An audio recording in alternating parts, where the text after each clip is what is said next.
Oops. Lovely. I'm hoping the audio is okay. You guys have to let me know if my music is too loud or not, because I forgot to check at the beginning of stream. But hello. I know I said I was gonna stream more often this month. Yeah. The last like week and a half, not so great. Hello. Hello everyone coming in.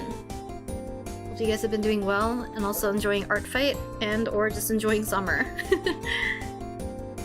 Hello. Music turned down.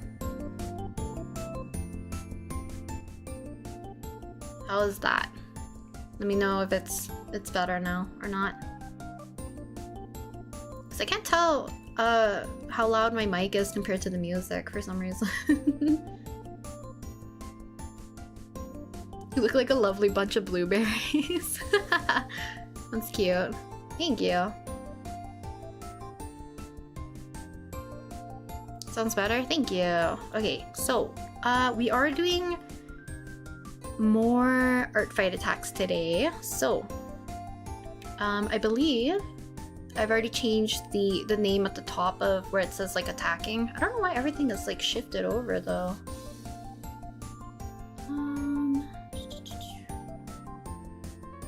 So this is the person I'm attacking. And they have a really cute character. If I go to my references. So this is the character that we're attacking today. I really like the color palette, so I wanna try drawing this character. I see Go For It Nakamura in the corner. I mean, I can show you guys that as well. Yeah, more art fighting. Hello Sakurai, welcome. Oh, he's right here. I did this for like a little photo card once the season or like the last episode aired, because was that episode 12? I forget. One of the episodes just like absolutely broke my heart.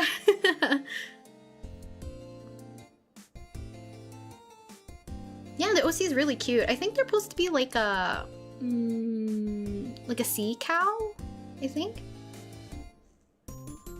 There's a bit of interpreting that I can do with the design, so it might not be super accurate, but we're gonna try our best. So this is what I have right now. Actually, let me close the reference first. We'll do a quick time lapse. Show you guys where we are right now.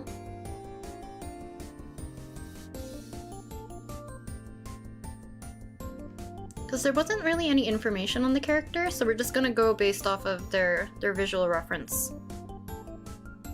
So we're doing mostly coloring today, since I did the sketch earlier while watching the FIFA match between Norway and England. Let's see.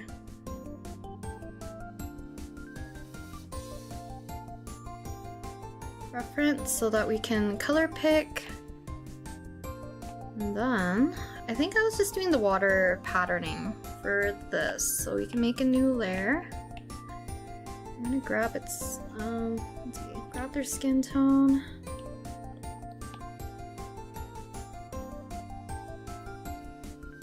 Working on 2 revenges, very nice. Working on ARTFIGHT attacks by my eat dinner soon, no worries. Yeah, they have a really cute OC. They're really cute. Oh, Kid Likes Comics, welcome. Started reading the Witch Hat Atelier manga because I'm impatient while waiting for season 2 and oh, I'm not ready for what they could cover for season 2. Yeah. Season 2 is gonna be fairly intense. If you guys couldn't tell from where they kind of dropped you guys off if you're anime only, I guess.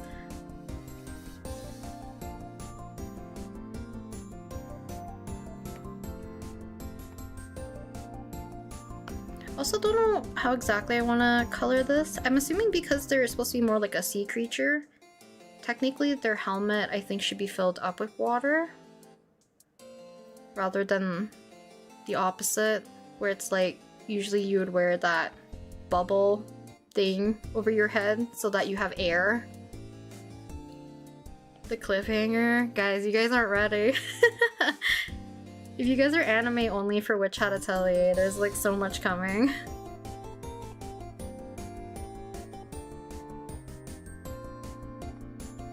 I'm excited for you guys. But I highly recommend reading Witch Hat Atelier if you can.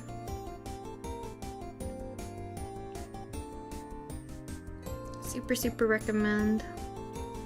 But how have you guys been doing?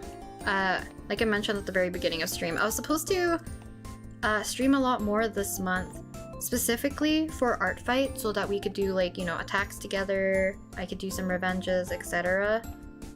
But things got a little bit more busy and very inconsistent, so I was not able to like have proper time to stream.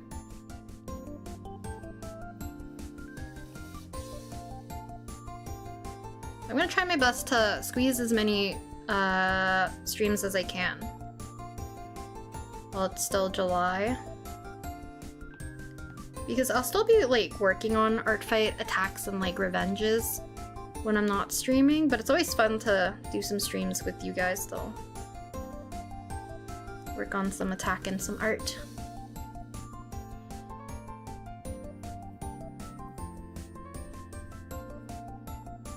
Sorry, I'm just like rubbing my eye. Ah! Working on a friendly fire right now. Nice! I'm gonna make my new OC. Any tips? Oh, make a new OC. Any tips? I don't know. I think just have fun with it. Let yourself be free while you're making your OC, so you can let everything be an option. And if you haven't, make an OC that's like purely for self-indulgence.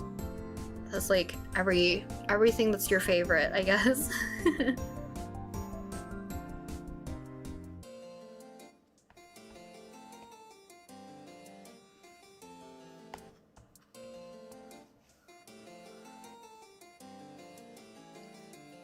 You done for attacks? I think I'm in the same boat as you.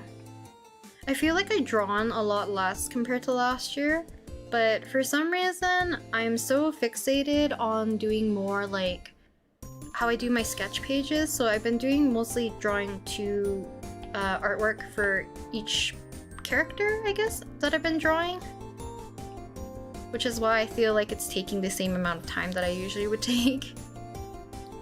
And I can show you guys the attacks that I've done so far once I fill in the base for this.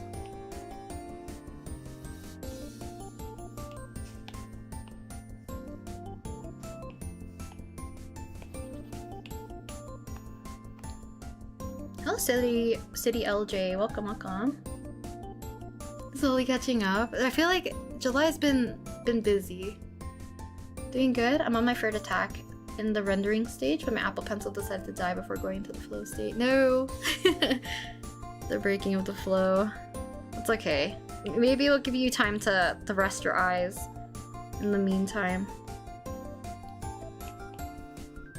Oops, that's not what I want.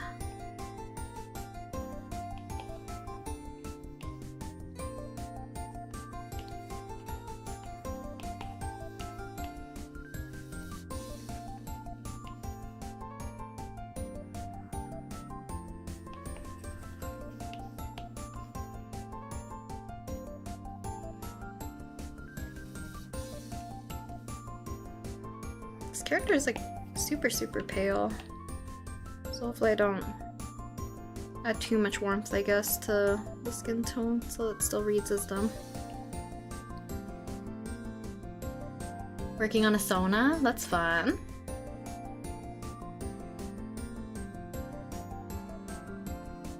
Took a peek at my ARTFIGHT and your art is amazing. Thank you. That's very sweet. And thank you guys for drawing my OCs.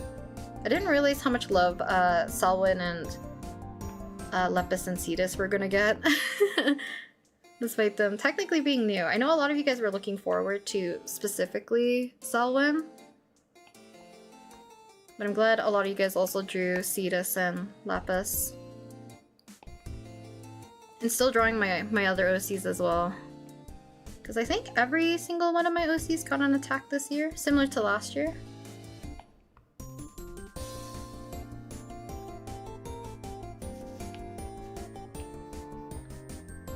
Okay, I think this is our base. Okay.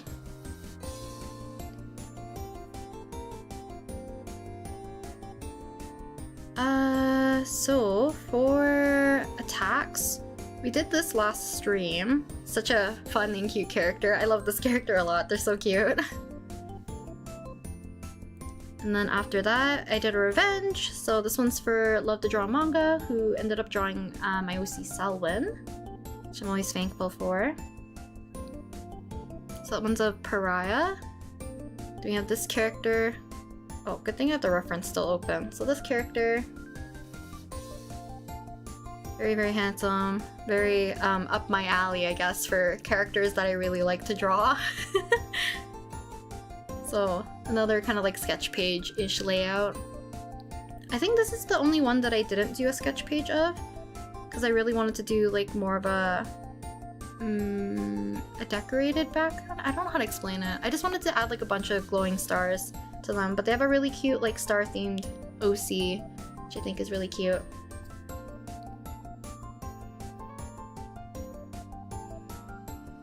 And then we're working on our 5th attack today, which I think this one's gonna be very cute to do as well.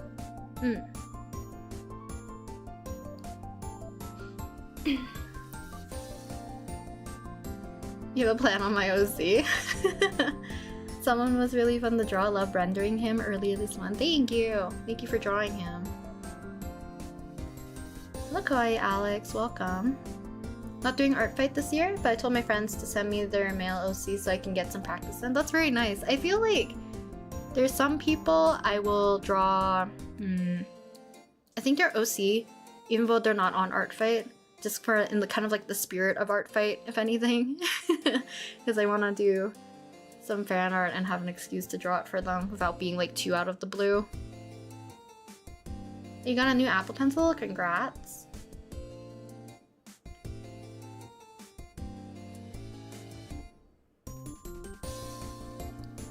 Yeah, pariah! Yes, 5th attack, let's go! Hi Prixley, welcome!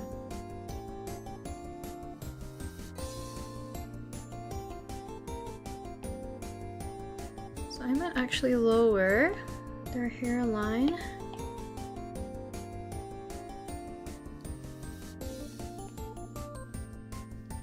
I want to attack more people, but I don't know who else I want to. So how I pick the people for me, like I have a bunch of people bookmarked on ArtFight. Some of them I went to like, I think you can do Discover and you can see like what was like the most recent OCs that were being posted, and I would pick like a random page, let's say like page 50, and like sort through just a bunch of them and just bookmark a bunch of different like random people's OCs. And then some other ones were like people who followed me. I'll take a look at their profile and pick a few characters typically. Oh yeah, there's a random button.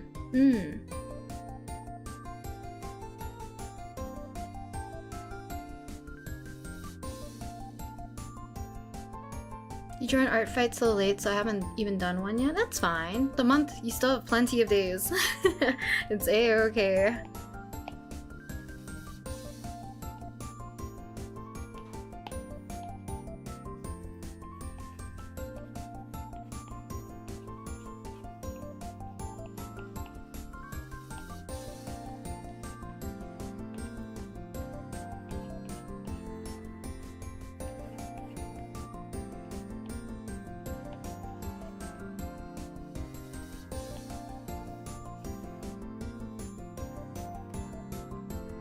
Shrink in the hair framing their face a bit. We'll see.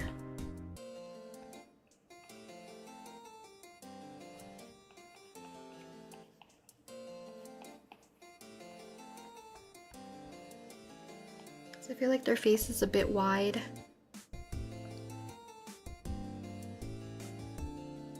$1K bookmark, that's crazy. I think I have 500 right now. But it's because I should probably sort them. There's like plenty of people that I bookmarked from last year, and I feel like some of them are not like active. Or like they haven't chosen a team this year. So I feel like I should like unbookmark some characters.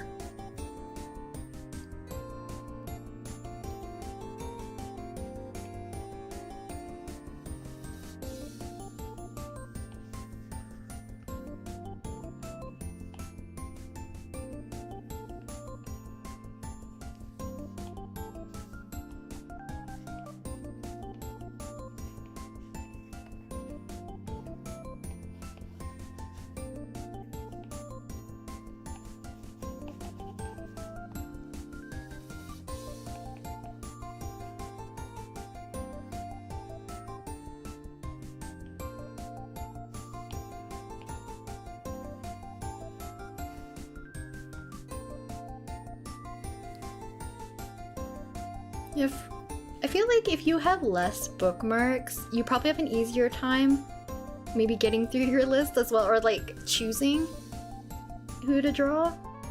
I feel like I'm so indecisive, which is like why I have so many people's characters like bookmarked. And some are like bookmarked based off of just like purely from like color palette or aesthetic. And then I read the character and I don't know if I can do them justice or like portray them super well, so that might deter me a little bit. Because sometimes I'm a little bit mood dependent as well in terms of like, do I feel up to drawing like a specific type of character, etc. So I like having like a lot of options, but if you're more decisive, maybe less options might be better for you anyways.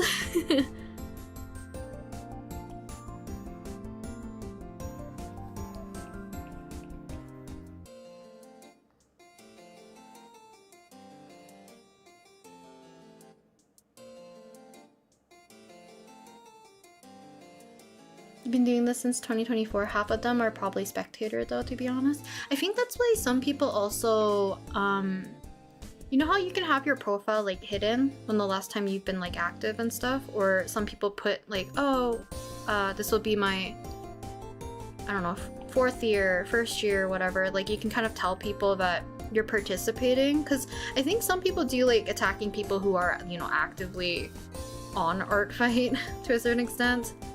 But there's definitely a lot of people who were, like, you know, participating last year that are probably not participating this year for whatever reason.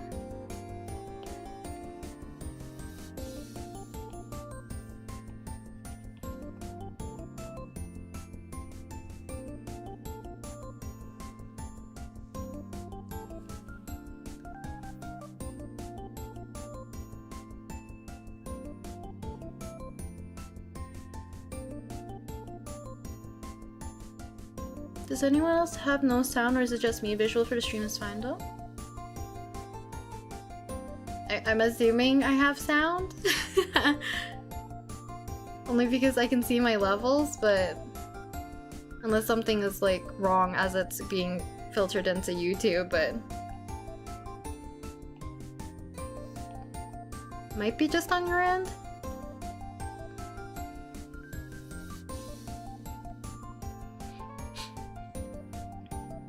And K-pop OCs. I feel like those would be typically very, very popular. I know I've also bookmarked quite a few that were more like idol centered, because I just want to draw like idol poses, which is always typically fun. You have sound? Okay, perfect. As long as it's nothing that I can fix or adjust, I'm not too worried about it then. Hello Pips Arts, welcome. 12 bookmarks so far, and I have such a hard time finishing because I end up adding more OCs. That's okay. I think adding OCs to your bookmarks and stuff, it's like the fun of it too, right?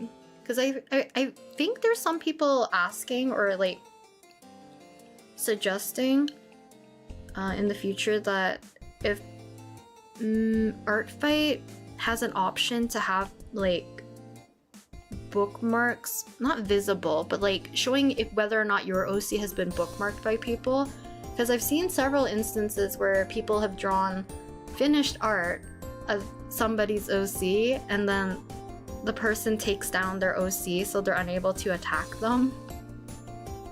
And I think they're supposed to, or like they think the idea would help like deter people from constantly taking down their OCs.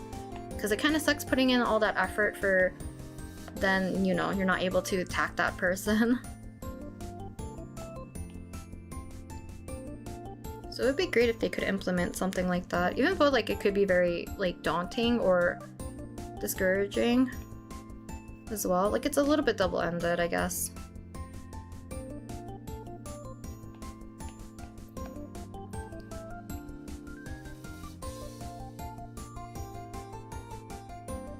Don't know if I should make this more halfway.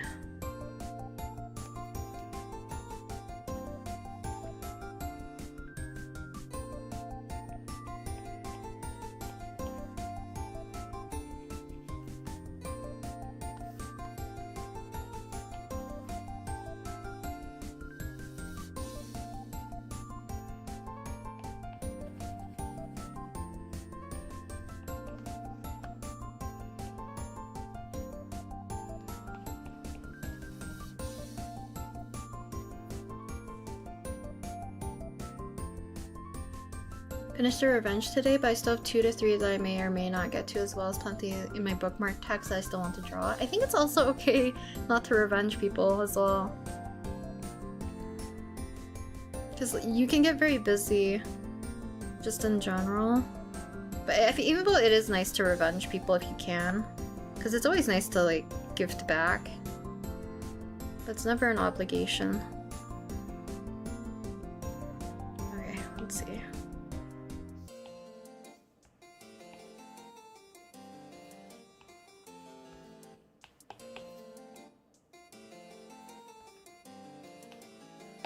Well, this read's very pink now. What the heck?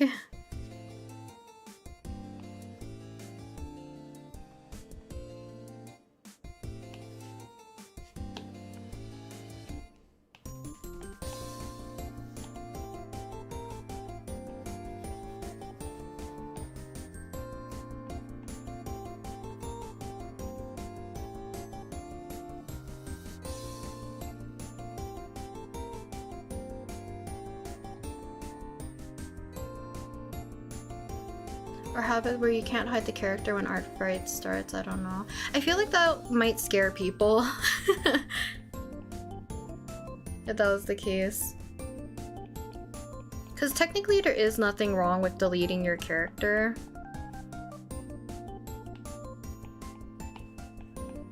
Because I don't know if there is a real way to like prevent that from happening.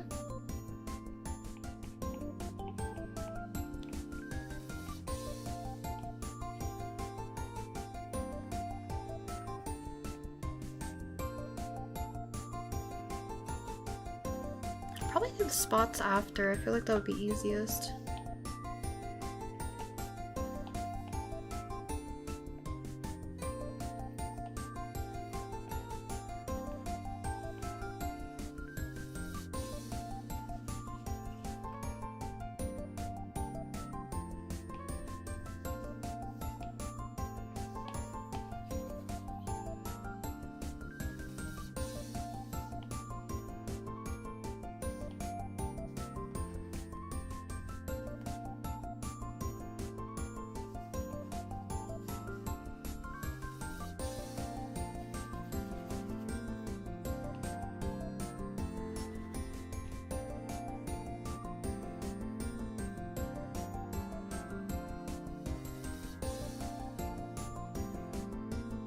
Got so happy when you got the fences yesterday? That's exciting.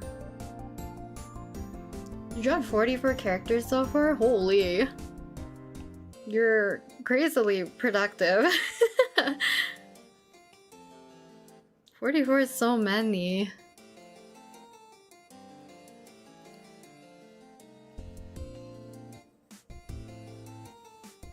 Do they have eyebrows? I actually don't know. I have them in right now. I don't know if I'm gonna erase them or I'm just gonna leave them. Because this character had no description I just really like their color palette and the fact that they had kind of like an ocean theme going.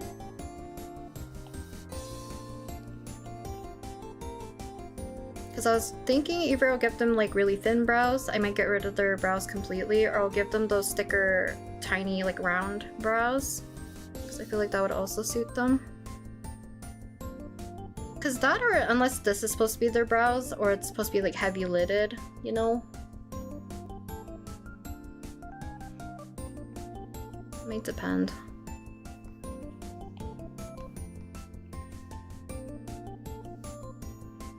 Eight's a lot still though. I think last year, I was trying to treat it almost like draw one drawing every day, and then that quickly fell off after 1 week. It was not sustainable for me.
You can hear sound again now. The time to lock in, no worries. I'm glad it was solved at least. Hello, Gru! Welcome, welcome. Hopefully you've been doing well. Is this OC yours? No, it is listed at the very top of the screen who the OC belongs to, because we're attacking this OC, or not this OC, attacking the user by drawing their OC for ARTFIGHT. Excuse me.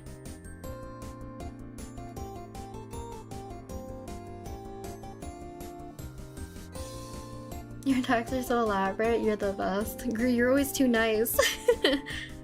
I will definitely attack you, Gru, though. I always love drawing your OCs. And there's like a lot of mutuals that I want to prioritize this year too, because I feel like there's a lot of mutuals joining for the first time.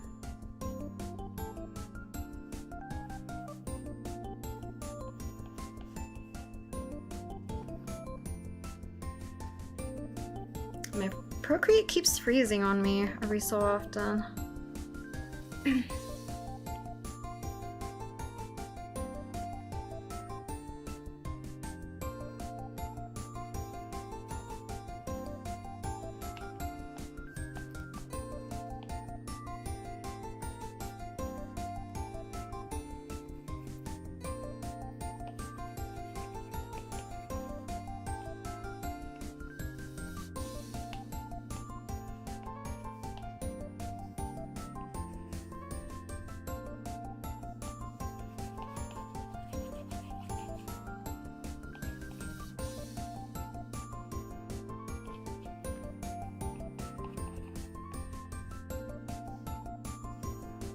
But you guys can share your ARTFIGHT usernames if anyone wants to attack each other from the stream specifically.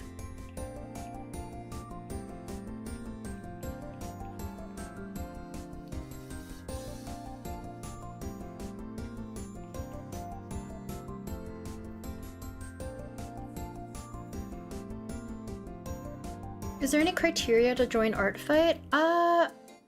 I'm assuming it's like just normal internet etiquette, 13 and over. Joining ARTFIGHT, there's not really any criteria. I think if you want to join ARTFIGHT, just read their rules first.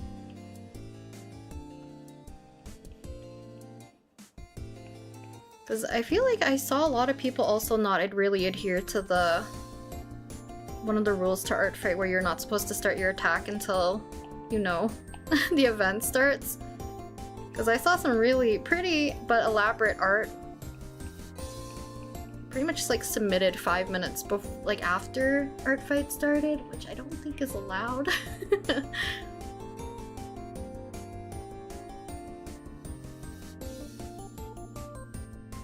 But there is like a bunch of rules to ARTFIGHT, so I recommend like reading up on stuff. Criteria-wise, you just have to make a profile basically. If you want to be attacked, you have to join a team when the event starts or during the event while it's still active. And you know, have your OCs also submitted to the page. So either like have reference sheets or have any art of your OCs.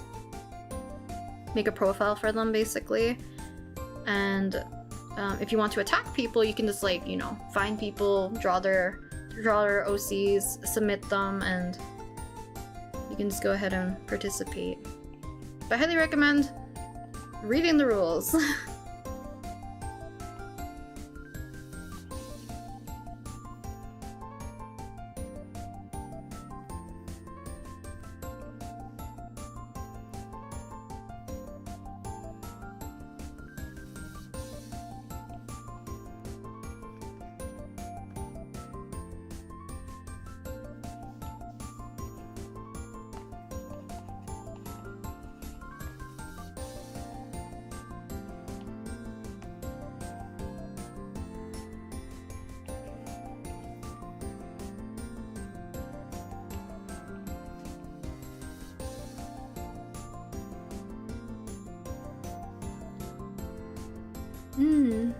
I feel like the reference rule was technically like a new rule, right?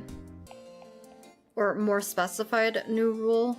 Because I feel like, you know, just in general, the tracing hole thing was not allowed. But when they made that very broad statement about using references, not the best wording, I guess. But I feel like it's understandable what they were trying to do, just not the best way to approach it. But I think it's solved, so you know, it's fine. They've clarified everything, so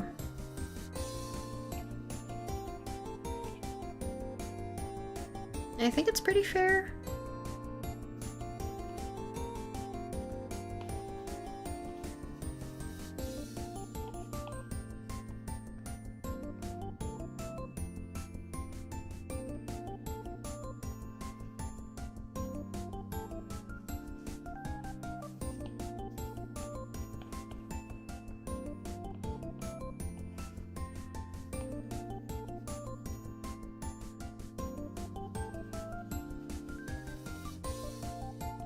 Once we get most of the rough colors in, then I'll get started with rendering. Like, we're mostly doing coloring today anyways.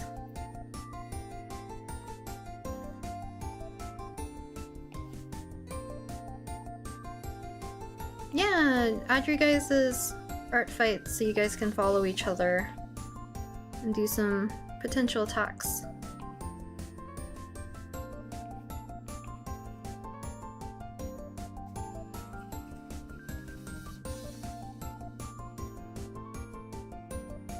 Hello, Harasa? Welcome, welcome.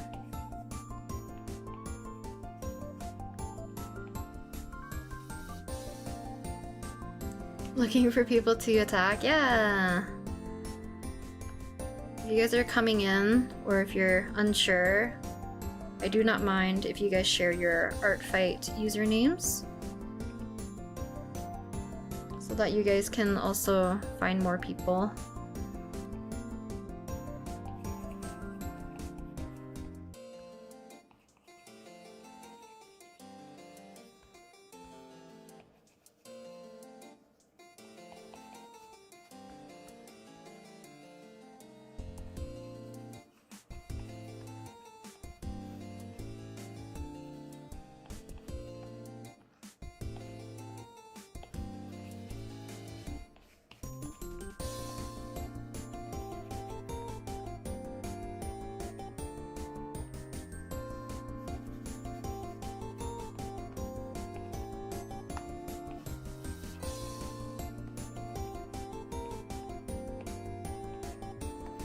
Okay, let's see. Might deepen the shadow. Yeah, lots of artists. I think it's also just fun because you can meet a lot of like new art friends or find new artists to follow as well.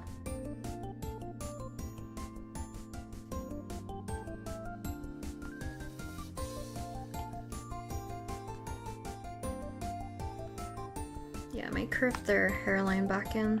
I made their foreheads a little too large.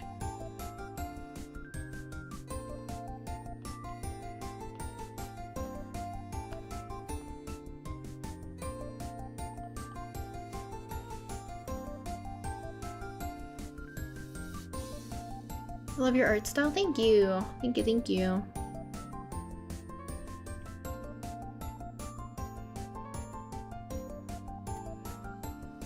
I really want to make new art mutuals and friends. The community has been so awesome so far. Yeah, I think it's always fun being able to connect to, you know, other artists that way, right? Because everyone's doing it for basically the same reasons. And it's a fun way to kind of explore a bunch of new artists.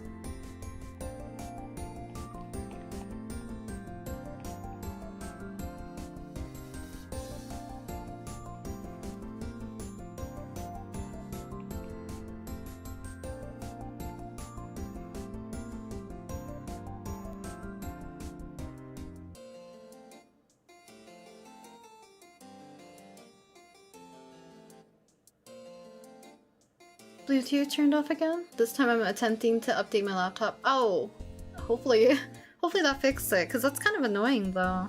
But I feel like Bluetooth is sometimes just very finicky too. But maybe updating drivers might help.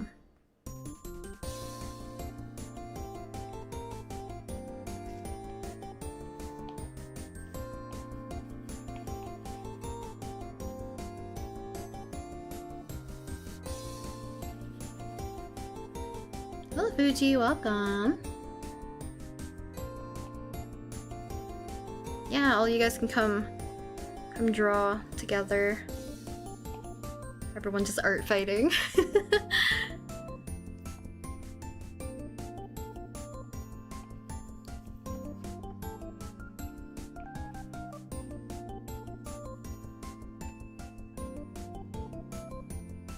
What has been your favorite illustration so far? Do you mean for like the attacks that I've done on ARTFIGHT, or do you mean like in general that I've done?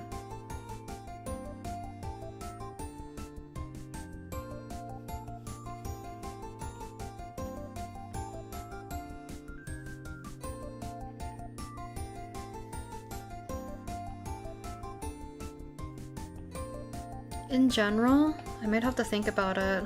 I know there's one that comes to mind immediately. It's a bit of a... It's not super old, I don't think. Let me see if I can find it.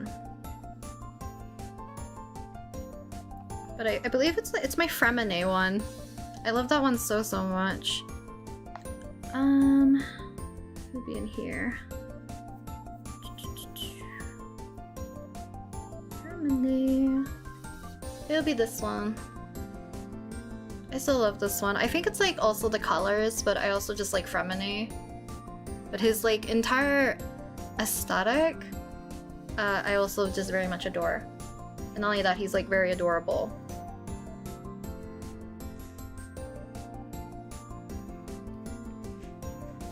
I think I still have the time lapse for this one. I do. This one took me a while though. You have a lot of drawings. I draw a lot.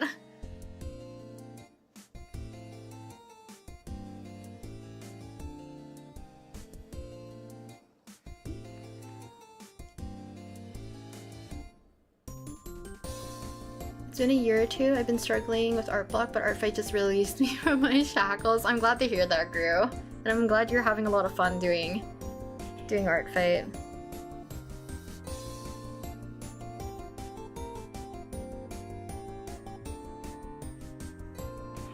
Someone leave?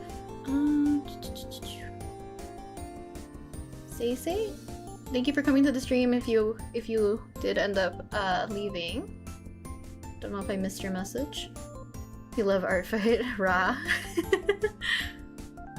I'm trying to think if there's any other ones. I guess like another recent one. This one's more simple, but I do like the one that I did of Keyfree. Because I also really like Keyfree.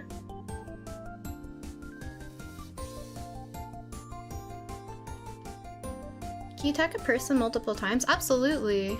You can, absolutely. You can also like do revenge trains as long as like the other person permits it. Like if the other person doesn't reciprocate, obviously that's where the train's gonna stop. But nothing's preventing you from not attacking the same person like over and over, technically.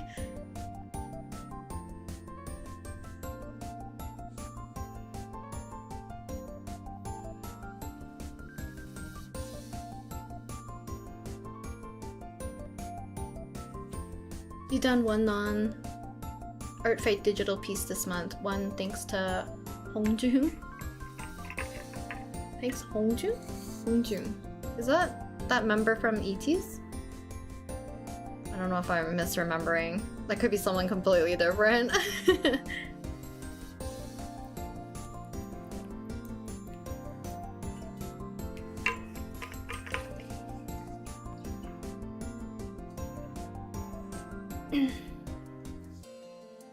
Do you have a specific OC that you want drawn more than the others for when people are attacking? Not in particular, I don't think. I feel like I like leaving it up to people. Like I feel like I can tell who's are like people's favorites. Like Selwyn, Masaki, and Kaisen are probably people's favorites, like they're number ones among my OCs. I'm trying to think who gets the least. I think Akemi. No, Koji gets the least, I would say. But I don't want people to draw my OCs if they're not compelled to draw my OCs, you know? You should draw the ones that you feel most drawn to. So, whichever. But thank you for asking. Masaki getting attacked makes me happy. I'm his self-proclaimed godmother. You love Masaki so much. I'm always thankful for that, Gru. And you always draw him so cutely. You know that character from Genshin Impact? I do like still a lot of my Genshin art at the time. I feel like the more I've drawn it more recently, it's definitely more simple. Chain, not train, yeah.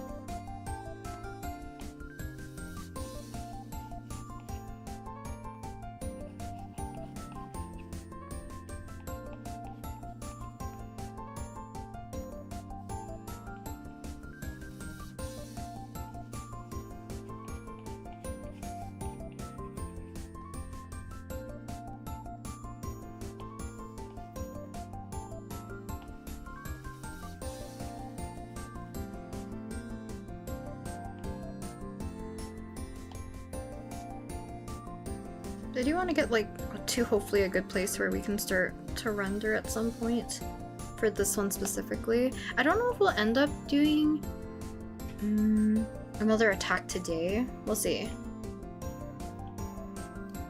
Because I'm always underestimating how long it takes for me to finish rendering a piece now.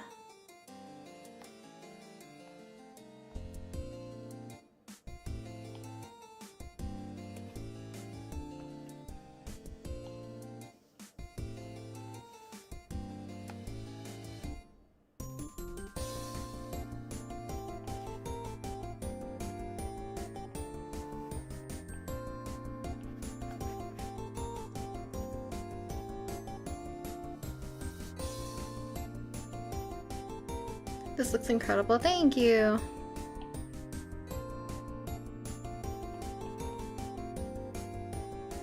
Masaki's so cute, I remember I drew your OC last year. Yeah, I'm thankful for you guys who drew a lot of my OCs last year, because I was surprised by the amount of people.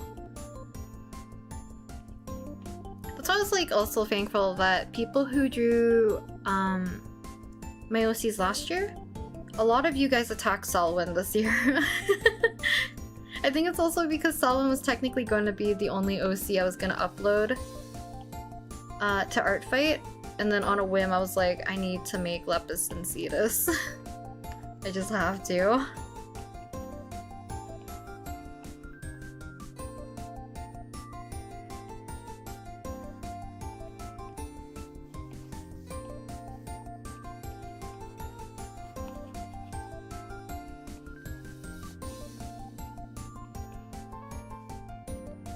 To be fair, though, I'm shy. That's okay.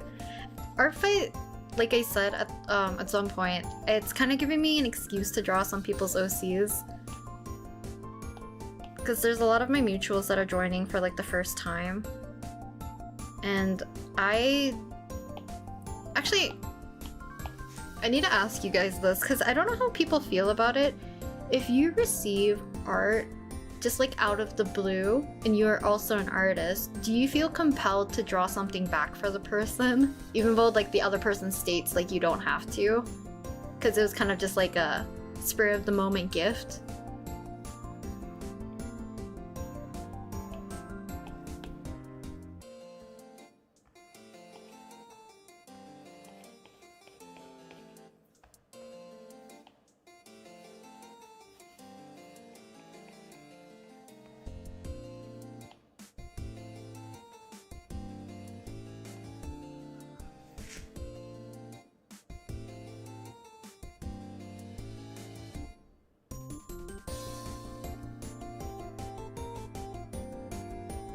You plan on doing more attacks back to back since you have a lot more free time anyways. That's good though.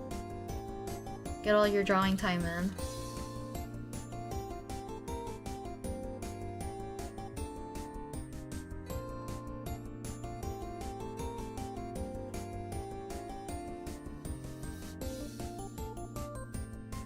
Just realized the two new OCs are actually different people, but are just brothers who look like each other. I feel like a lot of people thought they were the same person. So no worries, Gru. Love your art so much though. You have inspired me to continue to draw. I'm glad to hear that. Thank you, Regina. Following your content for so long, I enjoy watching your art videos and art. Thank you, thank you, thank you. Sometimes, yes, although I know you don't have to. Sometimes, I would say it's almost like a love language for me to gift back. You don't mind it? I do it because I love making stuff for people. If I was planning to draw more than one of their OCs anyways, was planning to attack them anyways, but they attacked me first. I feel like, for me, sometimes I feel, how to explain this? Too shy to give people art because I don't want them to have expectations for them to like have to draw something for me in return. But I like drawing for other people is the problem. That's why I feel like ARTFIGHT gives me an excuse to attack people, typically. Because hopefully, like, you know, because it's under a guise of like a giant art gifting game, I feel like some people are just a little less compelled to be like as pressured.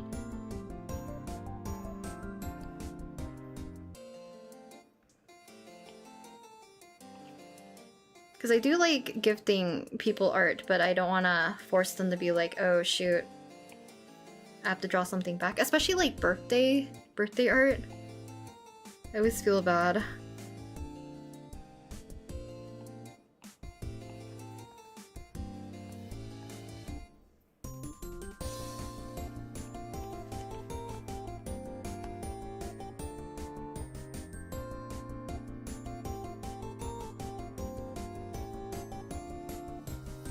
My friends are tired of me making them art at this point. I don't make art for my like IRL friends. Those ones I'll give like actual just like physical gifts. Or like, you know, we hang out for a weekend or whatever. I feel like I only give art typically if the friend is also an artist.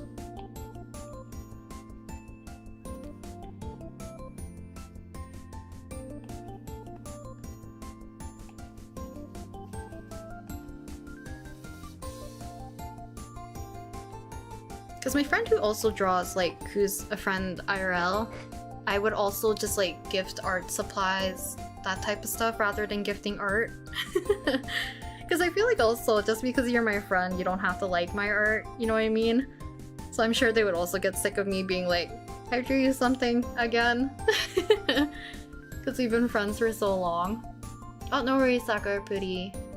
Have a good dinner. I do like Tosaka. Will you draw fan art of her? I probably will. I do like Tosaka quite a bit. Because I do like a lot of the Fate series characters. And I'm still waiting for like... Oh my god, I forget the name of the series. Fate? Strange Fake? I need the continuation of it. I am...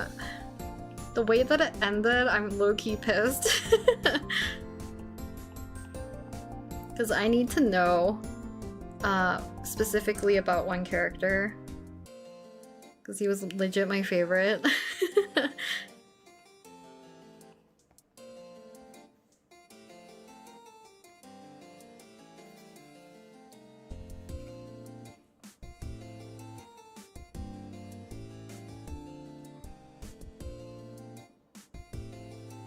Hello, people coming in. Honestly, the part I'm most afraid of is if someone attacks me and I draw way better. Oh, and they draw way better than I do. When I revenge mine, it kind of looks like a Chungus compared to theirs. No! I feel like there's... I guess I can't really say that, because you're gonna feel the way you feel, right? There's not really anything that's gonna prevent you from thinking otherwise, typically. But... draw because you like the character, right? Draw because you find it fun. Draw because you like the character. Draw because, like, maybe you're thankful for the other person, whichever. But I do understand that if there is, like, a skill level discrepancy, it might be a little discouraging. But I feel like ARTFIGHT is so open to both, like... Not both. I guess, like, the whole range of, like, the artist spectrum, right? Because there's a lot of encouragement also for people who are very much like just new at drawing, right? New at art. But that's kind of like the beauty of ARTFIGHT, that's like anyone can join, you can receive or attack people, like legit anybody. So it's always fun. Oh, Zach, welcome. Comparison and jealousy is my Roman Empire. No, don't let that be your Roman Empire. Let your brain free from it. Is anyone else's Procreate layers buggy? Can't move them around? Oh, I don't think I've ever experienced not being able to shuffle your layers around though.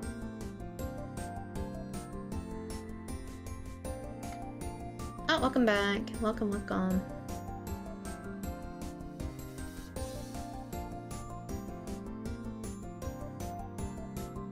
Go for it, Nakamura. I forget what streaming service has it. There's probably ways you can find it. But I do recommend it. It's very cute and very funny.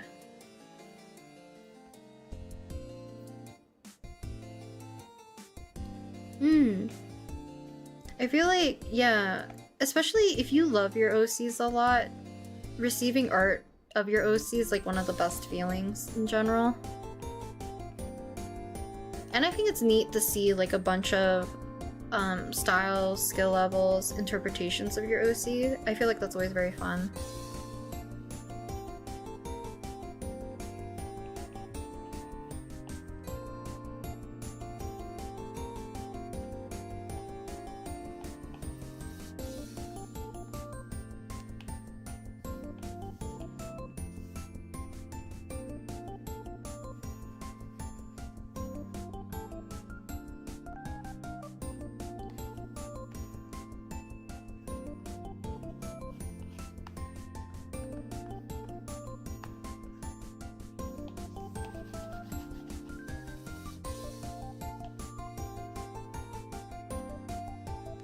Yeah.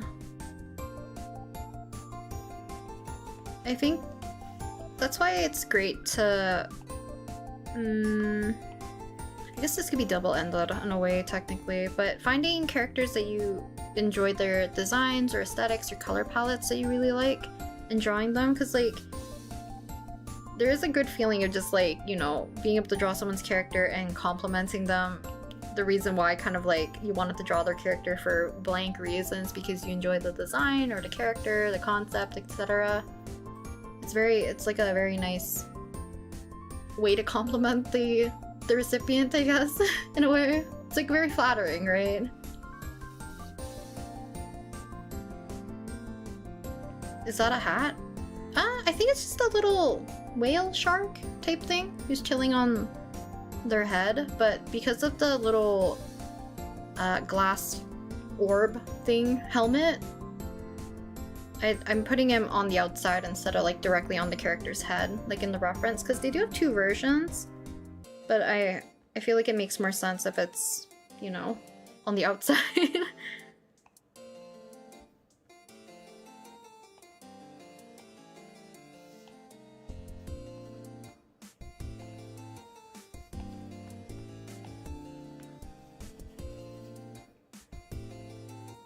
Because you can treat ARTFIGHT like very much for other people, but you can still tailor it technically to yourself, right? There's gonna be characters that maybe you want to gravitate towards drawing. Maybe you want to just draw a variety of new different types of characters. If you want to like branch out your horizons. Because I think I've mentioned this, there's like a very specific character type that I really like, and this guy checks a lot of the boxes for me, so I really wanted to draw them.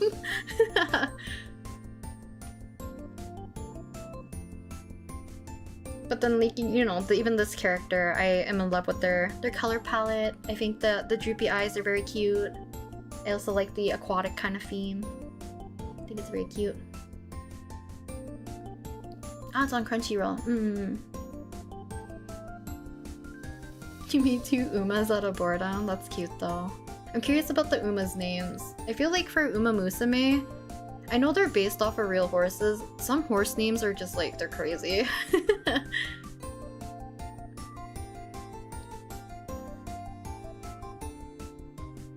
Me too, my characters are super simple, but I enjoy when people like the designs. Yeah! It's very flattering.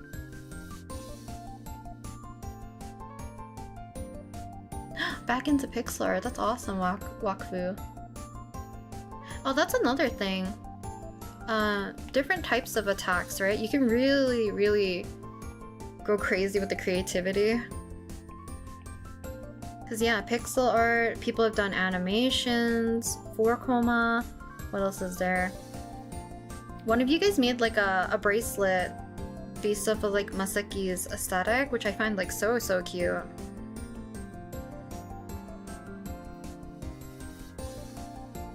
Because you can do like crafting, I believe, you can do sculpture, you can do like paper crafts, you can do...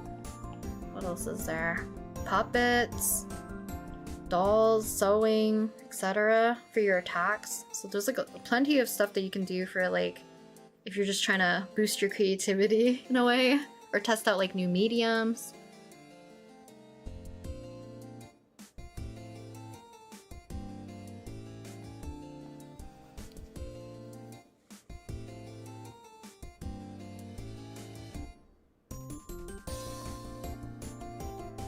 Spark of inspiration and adrenaline. Those are so cute though. And I think you don't need to... I think a lot of people who've made their own like Uma OCs, they didn't base them off of like actual pre-existing horses, so you're fine. There's nothing wrong with it.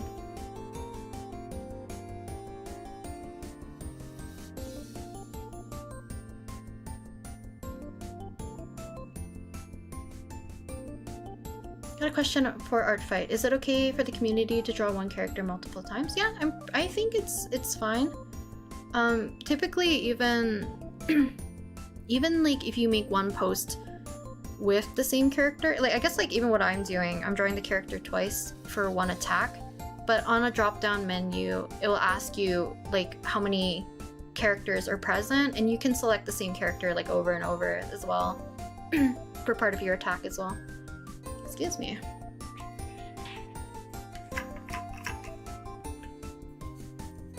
Hand resin pendants, bracelets, crochet, even cosplay. Cosplay seems like an interesting one. And I don't think I've seen resin pendants before either.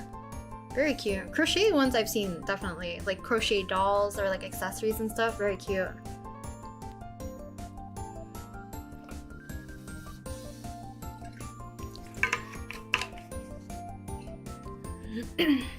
Excuse me. I feel like I have to keep clearing my throat.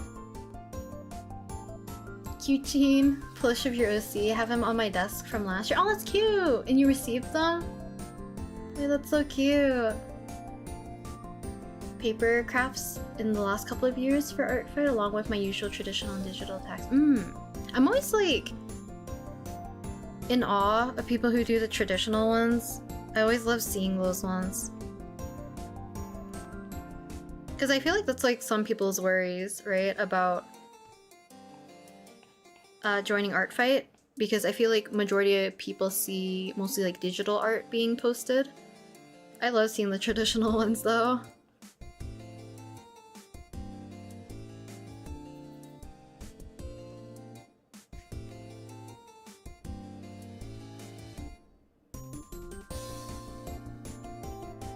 Alien OC. Does anyone have an alien stage OC? So that creative creature can attack them? Very specific, but it's very... I do like the fandom OC ones. Also very cute for a concept.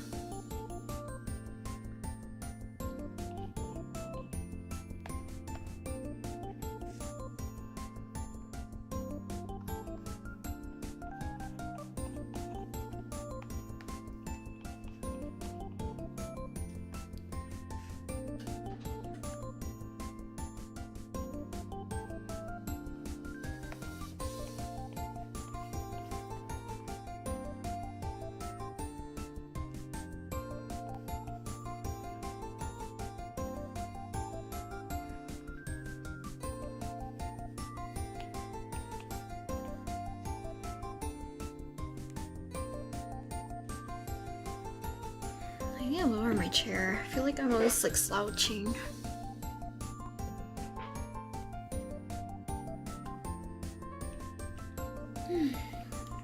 Since it's already been like an hour, make sure to hydrate, stretch. You need to rest your eyes, etc.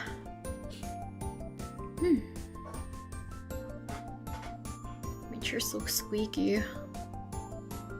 You ever do a face reveal? I think I've mentioned this before. Not on YouTube, never. Nothing compels me to do that, especially because it's just a bunch of strangers. My face is not a secret either.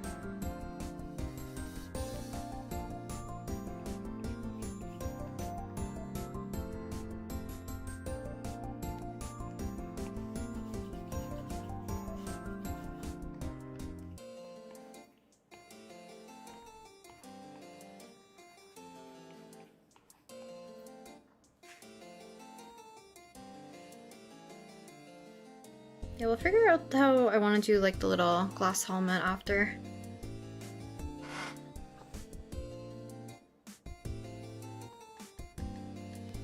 Bro, why did no one tell me that leather is hard to render? I feel like shiny fabric, definitely. It's very hard, you know? But good luck with the leather. First time joining a live, feel more motivated to draw now? I'm glad. I'm glad that you guys are also drawing along while I'm doing this attack. And I know some of you guys are drawing but not part of ARTFIGHT. Some of you guys are working on like personal illustrations or personal projects.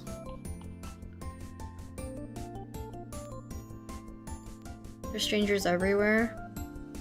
Yeah, but considering the fact that like more people ask about a face reveal on YouTube is more telling than any other place. Because I find it also strange what makes people so compelled to have to see someone's face.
Sometimes use pictures to texture things. I don't know if it's allowed on ARTFIGHT though. I'm actually not too sure. I don't know where that would be categorized for one of the rules.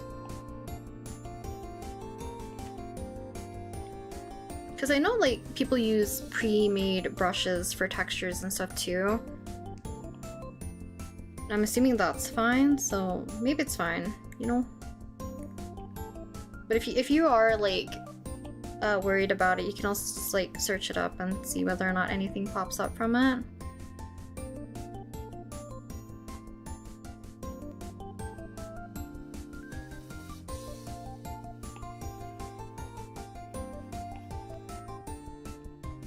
I assume it's just curiosity and not out of malicious intent, I hope, but I always love seeing little sonas of artists.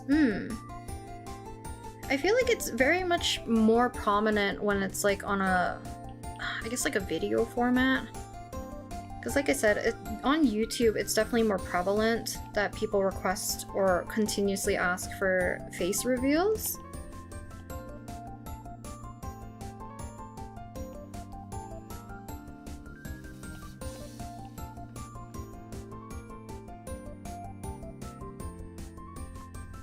Understandable, but your voice is pretty and I would love to see your face because I bet you're pretty as well, but it's understandable if you don't want to show your face. I appreciate you being very kind about it. Yeah, I probably won't ever on YouTube.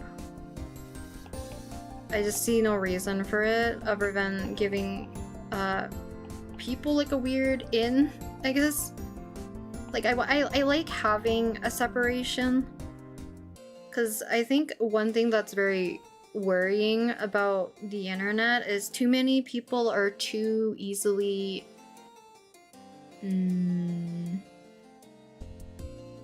like not private enough about their personal lives to an extent.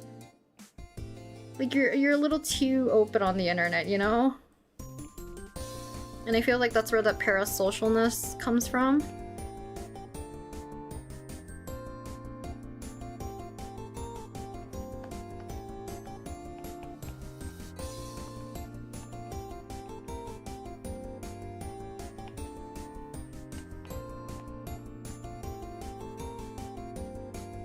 Burger got to eat while drawing got cold.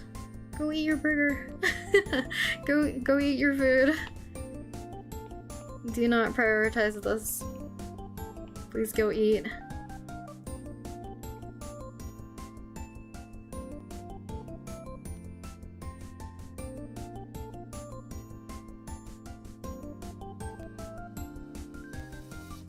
I want to ask why you don't prefer to use the lasso tool, the one technique of it where you can fill with color when coloring. I found it the most helpful for me. So,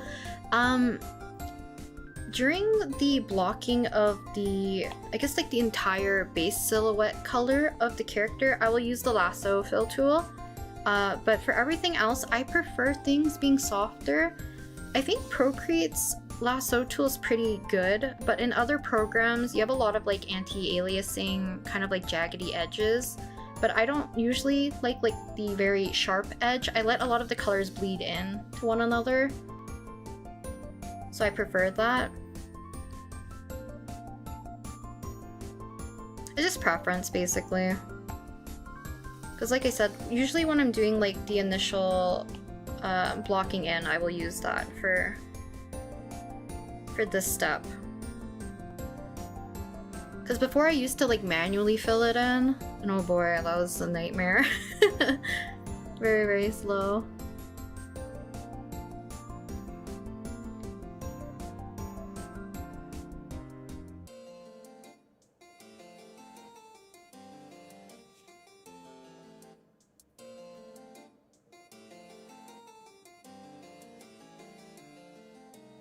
Yeah, because I think, I don't know how to explain this either, because I hate, I don't know.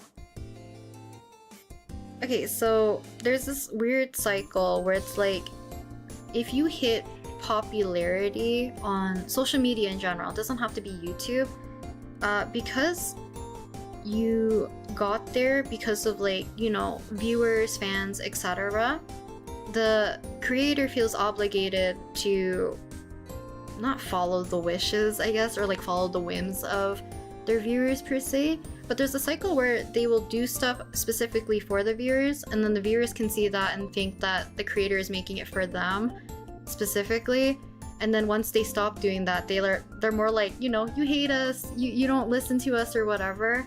And therefore the creator is kind of like stuck in this weird box where they put you on a pedestal where you're also kind of like a monkey in a box where, you know, how to explain this? You're put on a pedestal, but it's like a pedestal that's like you're in a cage for their viewing. Does that make sense?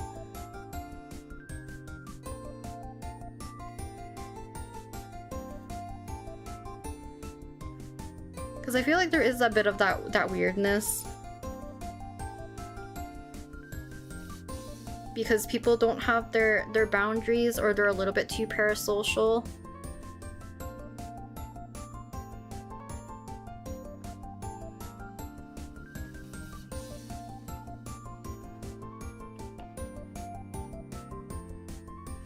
Because I even saw like people say about like other people's whatever character they're using to represent themselves. Let's say like for some reason, let's say my hair was like pink.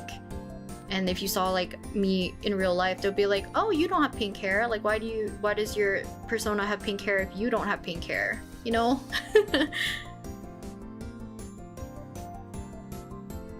There's also like a weird gatekeepy type of thing too.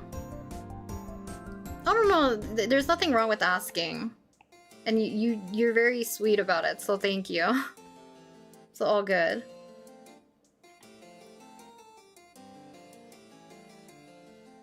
I've always seen it that you're a Rin beloved artist, and Joanna, the holder of the artist, is a separate identity. The identity we get to know is Rin, and that's like enough as Joanna is allowed to. I appreciate that sentiment. I think it's also other than today's video, I don't think I usually mention like my name, right? But on my other socials, one second, I'm gonna raise my chair again, I'm a little too short. On my other socials, because I post more like personal updates on like stories and stuff, I don't mind if people get like glimpses of those types of stuff. But like on YouTube, I don't see myself doing like specifically vlogging, talking about like quote unquote like your ailments, your woes on the internet for people to see, because it's like they don't need to be in on that, you know what I mean? But I don't mind posting like, oh, I dropped my cake on the floor today and I posted to my Instagram stories because I'm feeling too much about something. And usually it's like my other friends are on there too, right? It just happens to be also my art account. YouTube just gives me more of the ick for personal information. I don't know if it's because it's more of like a widespread, the way that the algorithm works, like legit anybody can see it, and even though it's the same for every other social media platform, it feels different. And I don't know if it's because of the video format per se too.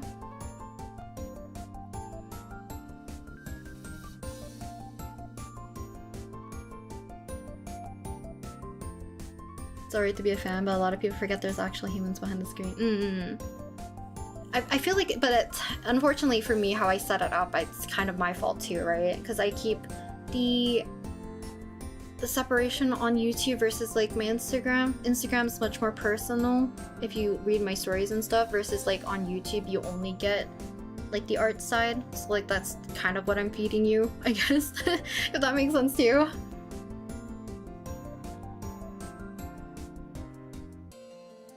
First time viewer, I just wanted to pop in and tell you your VTuber avatar is speaking cute. Did you make it yourself? Thank you, thank you, thank you. Also welcome.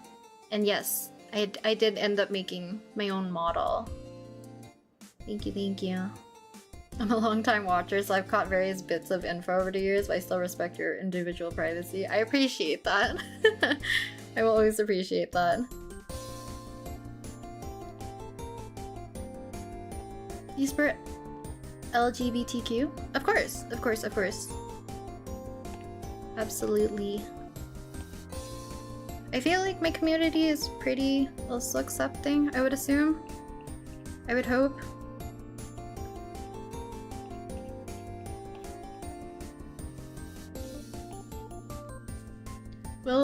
When will Rin Spirit art draw one of my own characters? I have no experience in drawing. Maybe... I'm trying to remember. I feel like you have the Roblox characters, right? So maybe one day in the drawing your OC character videos in the future, maybe. I think this month I'm definitely just focusing on, you know, doing ARTFIGHT stuff.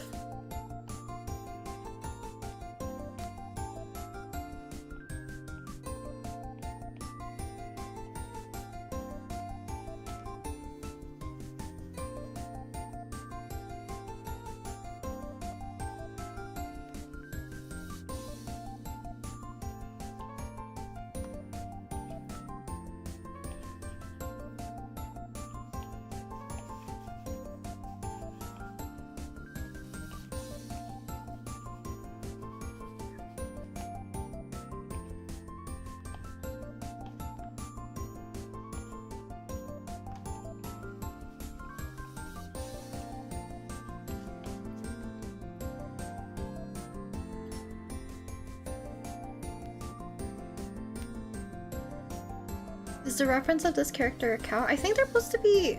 Sea cows are a thing, right?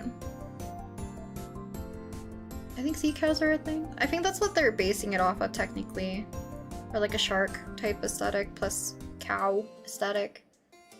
I have no idea. I honestly didn't notice the cow print and the aesthetic until I started to draw the full body of the character.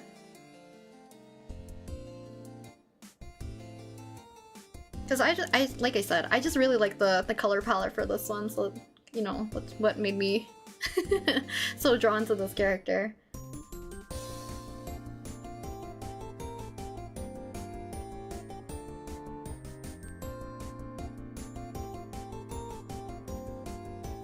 I feel like YouTubers are forced and obligated to do things for the fans, like you said. I feel like there is a balance, right? Because you should give back to your community, because they are giving you their support, but it shouldn't be so much of like a weird demand, I guess. I get you 10,000%, because internet is scary. I prefer keeping things separate, but can definitely get blurry at a certain degree. Me info dumping about food on store. That's like, yeah, I don't know. I feel like I'm too... how would I explain this? I feel like it's harder for me to keep two separate accounts completely. I feel like at some point I'll accidentally mix them up. So it's easier for me to keep it as one account, but also it's just harder for me to transition like something out of like a personal account, especially because a lot of my personal stuff I just post on stories and then they'll eventually disappear, so it's not like permanently on people's feeds.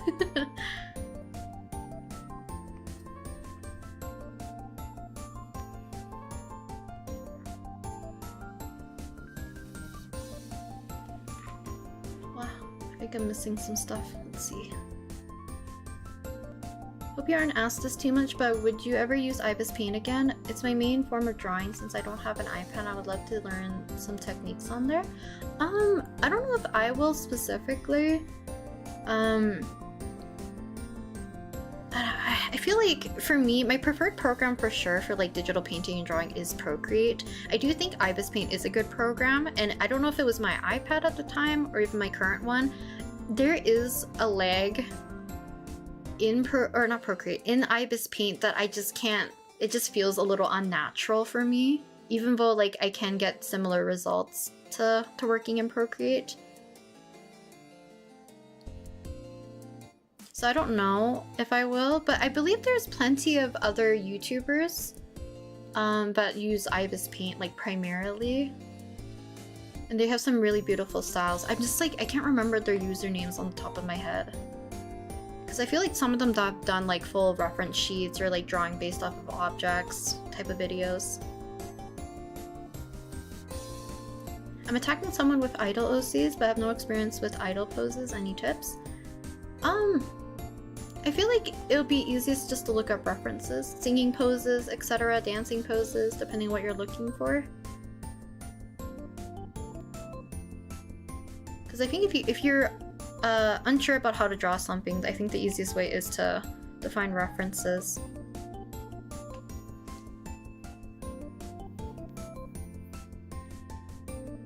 Hello, Niori? Neoretix? I don't know how to say your name, I'm so sorry, but welcome, welcome.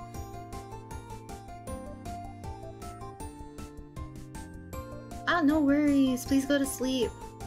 Thank you for coming to the stream though, Regina. How long does it take you to finish an icon bust full body? I take days amounting to like 15 to 20 hours. I think it depends. If I'm fully locked in, typically, I think even this one, maybe 5 hours?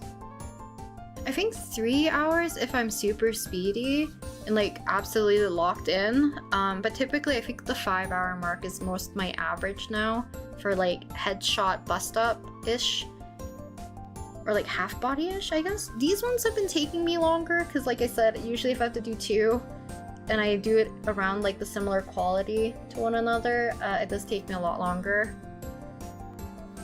I think this one was a little bit shorter because I put majority of my effort into the larger one. And then the smaller one was a little bit like, there's still some stray lines. Because I think I listed this one as not polished because of that, the small sketch on the side.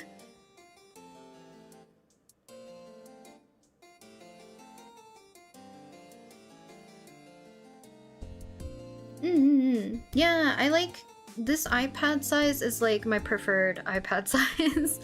And like I said in the past, I don't see myself upgrading to like the Air or the Pros only because I don't need those features. I'm only using it for drawing, and like I said, this is my preferred size for iPad. It fits perfectly into like my current favorite purse.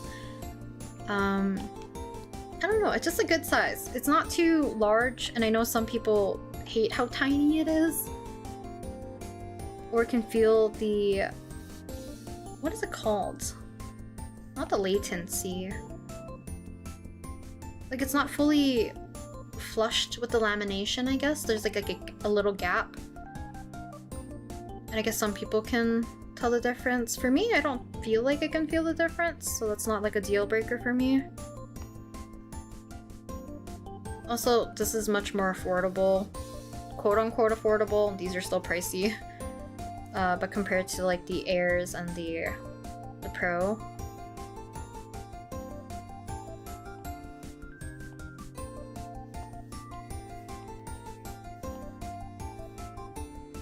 Say, Rin, I have a question? Go for it. If you have a question and I have an answer, I will tell you said answer. If I can't answer it, I'll also let you know that I can't answer it. Ibis Paint is for getting into digital art for beginners, but you get addicted to it. Clip Studio Paint is for those who handle animation drawing at the same time for bigger projects. I also think it depends on your device, right? I think also if you're transitioning from something like Clip Studio Paint, you don't want to use the subscription-based model that they have for the iPad. Ibis Paint's interface is more similar to a lot of desktop painting, like art programs, compared to Procreate, because I know a lot of people dislike Procreate because of all the hidden windows. It's not very intuitive to use, so there's like a little bit of a bigger learning curve. Some people just don't like even like the way it feels or like the tools. It's just like all of it's like preference. Because for me, Ibis Paint feels less natural. Also, I feel like I made the shoulder too high. We'll just erase it later. I'll just have to remember. Because he looked like he's getting like pulled with the shirt. Or they, I guess. I don't know the gender. I'm wondering if you played Neverness to Everness. I don't think I've ever heard of it before, actually.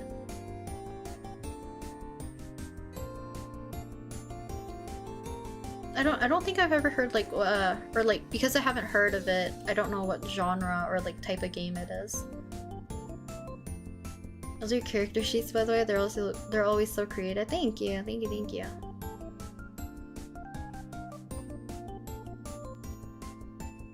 Yeah, I think for me, I preferred having like the hidden windows in Procreate.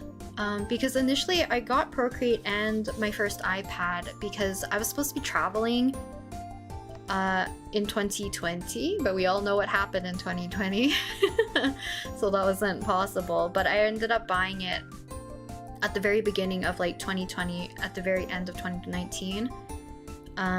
So I just ended up trying to learn how to use Procreate. I mostly used it as like a digital sketchbook at the time, because to me drawing on the iPad felt more natural to like compared to drawing on the tablet to a certain extent. And I've mentioned this before that I have more of a traditional art background, so I like tactility.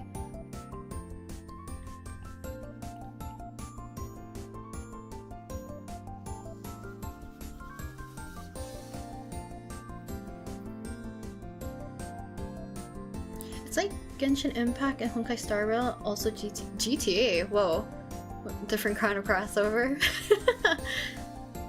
I'm also thinking like, maybe I have seen it. Is it the one with also male, female protagonists? I'm trying to think what I've seen. Because there's so many like mobile gacha game that has that type of aesthetic that I think I might be getting it mixed up, because I feel like this one's closer to maybe Reverse 1999. Maybe I'm crazy. Let me see. Have you ever tried any drawing tablets from either Huion, XP Pen, Wacom? If so, which tablet from each brand would you recommend? Which tablet from each brand would you recommend and why? Okay, so I've used tablets from all three of those companies that you mentioned. My current one that I'm using is the XP Pen 24FHD, I believe. Yeah, let's see. It's the XP Pen Artist 24FHD. It's my current tablet that I use for like Clip Studio Paint. That's what I use for Paint Tool Sai. Would I recommend it? I feel like there are better models out there, but one is a little bit less bulky. And I feel like they have better color, maybe? I'm not too sure. Also, I feel like the response might vary depending on whether or not you're talking about screen tablets and non-screen tablets. Huion, I've only used, I think, the 16-inch one, and I don't remember the model number, unfortunately, but I've had no issues when using it. I'm trying to remember what else is from that, because I'm pretty sure I had a review about it, but my reviews for these like tablet pen devices typically are the same because they run very similarly to each other. Wacom, I recommend if you're starting out, get like a screenless tablet. Wacom had, at least at the time, very budget-friendly ones. My first tablet was the Wacom Bamboo tablet, the one with the red tag on the side. And I think it's like 7 inches or something. I used that for since 8th grade all the way up until I think all the way up until uni. So I used it for 8-ish years, almost 7 years maybe. And then during uni I ended up getting the Intuos pen tablet from Wacom, and then I only used that for I think 3-ish years, and then I swapped over to like a screen tablet, which I ended up using a Gaomon one at the very beginning, and then I ended up using XP Pen till now.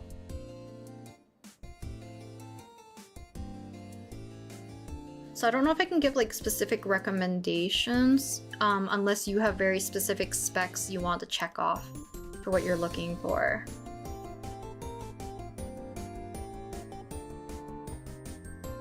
What brush do you use, and how do you use the thing where you write your OC's name in the character sheets? It's like the letter borders, and that's just so pretty, but I can't figure out how to do it. I can show you guys how to do the letter borders. Because in Procreate, I think it's very specific.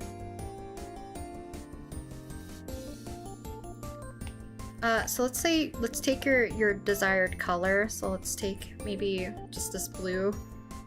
I like using a brush from the calligraphy ones, just the brush pen, because I like the shape of it. It's kind of flat. I'm trying to think, what should I write? We'll do Rin.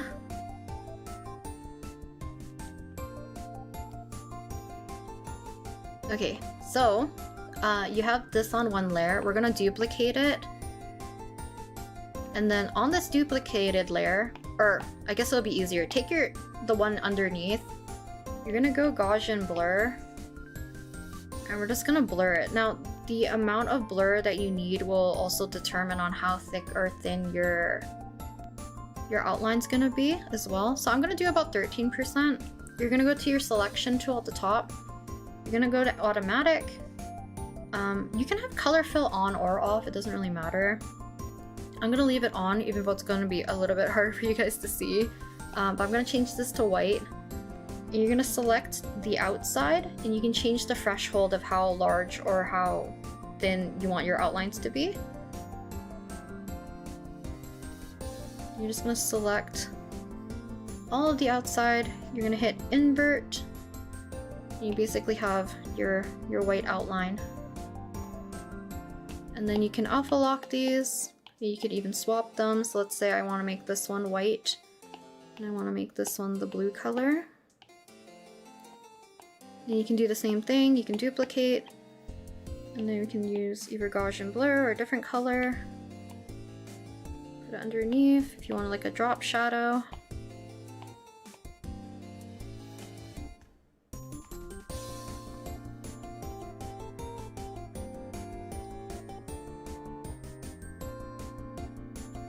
Hopefully that makes sense. I feel like Procreate should make an outline tool or something. There should be an easier way, but this is kind of like how a lot of people on Procreate do the outlines for text or stickers or whatever. Borders, I guess.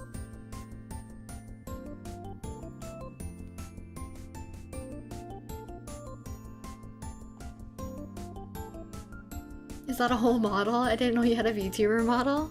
I think I've shown it, right? On here? Let me see. Whoop. Oh, this has both my arms.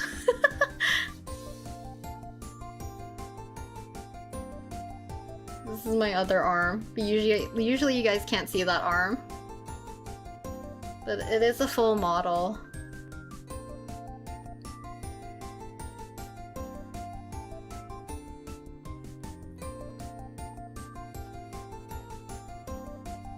Eye keeps going funky. I don't know if it's the lighting in my room or my hair clipping my eye in real life.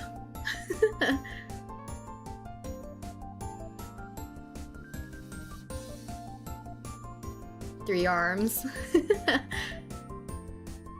have the other arm set to clip to my body so that it moves on its own.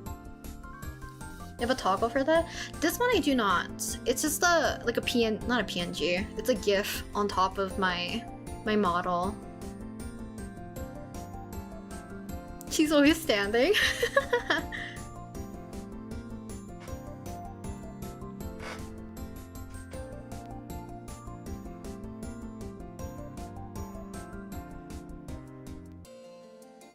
I never ended up making a toggle because I don't like for rigging, I'm so like not proficient with rigging. I think it would drive me mad trying to figure out how to rig the arm so it goes the other way and to hold a pencil.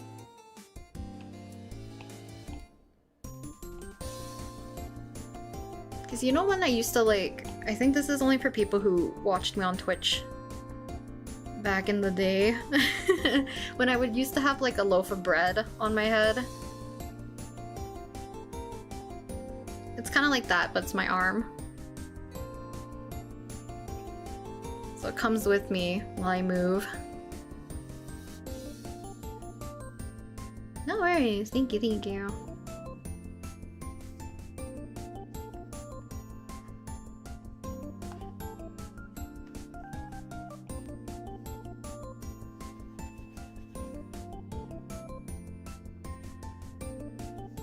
Maybe I'll make this all black so we can do the stripes. Because usually for these smaller full bodies or half bodies that I do them in more of like a simpler style.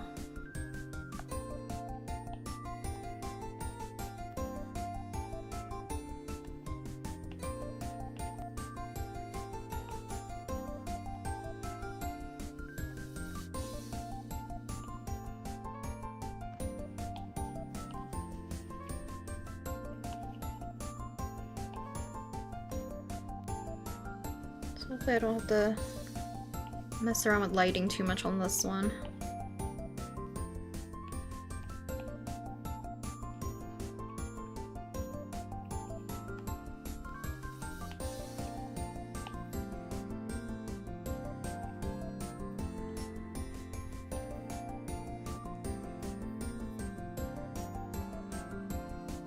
Hello Jean, welcome. The bread. I want to ask you, how do you figure out poses for your characters? Because I always struggle with coming up with poses. Part of it's just having, like having drawn more poses. I think for this one specifically, sometimes I just draw the shoulders and the hips and try to figure it out, or like try to see how the character has their arms kind of positioned for their, what is it called? Like it makes sense for the character to be floating in a way. Otherwise, like if you mean like for anatomy and just like general posing, try to compile like a bunch of different references, draw them a few times, and then hopefully it'll enter kind of like your general image bank in your brain, so that you kind of just have that under your belt basically. Because then it'll become a little bit more natural. I still look up a lot of references if I don't know how to draw a pose, or if I need more like inspiration to get ideas. Because I don't know, did I show thought process very much for this? Not really. Threw in the shoulders and just blocked in legs. I don't know if there's really any rhyme or reason for this one specifically though.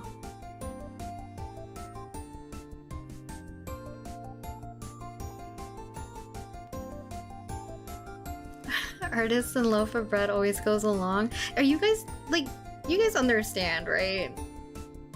I like bread, I really do. I don't care about the carbs, I like bread. It's tasty.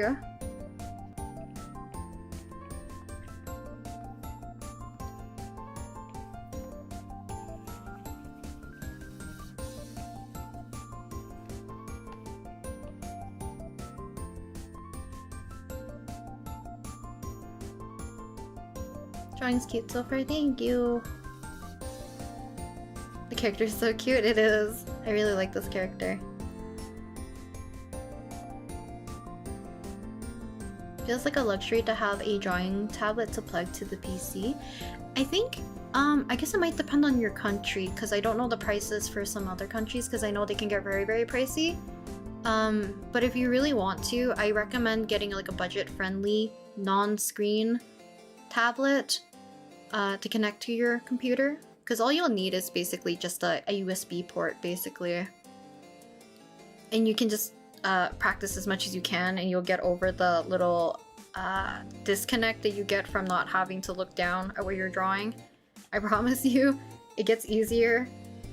And a lot of my favorite artists, especially like at the time, I think they mostly use like non-screen tablets, and one of my favorite artists like currently uses like a non-screen tablet for all their stuff, and they still use Paint Tool Thigh, which makes me happy.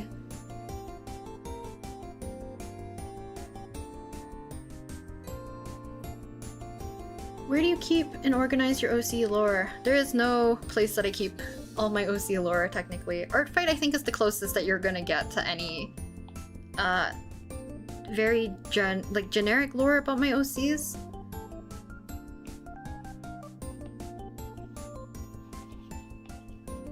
I know there's like other websites you can have that you can compile your OC's information into, but I just haven't haven't pushed myself to actually start writing it all down. I think it's also because I don't have like an actual concrete narrative for them that I don't want to commit to anything quite yet.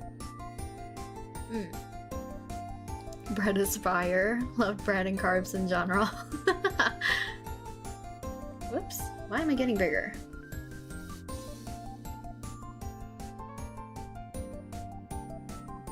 Yeah, my eye is like bugging out. Is it actually my hair?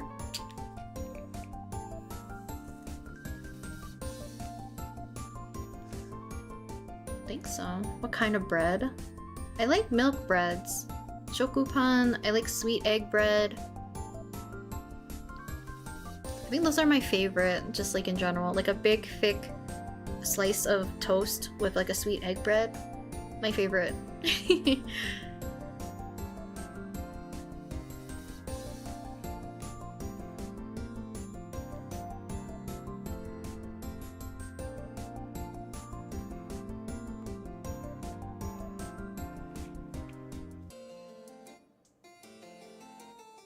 Probably eyelashes, sometimes they fall off on your eye. Ah, I kind of meant my model. I never had this issue with like my other previous models. But every time I turn to the left side, is it my left or my right? The one eye that's like closest to you guys technically, it like bugs out. Like it goes like, can I mimic it? Can I make it like go halfway? Now I won't even do it. Yes. My model, not my actual eye. Yes.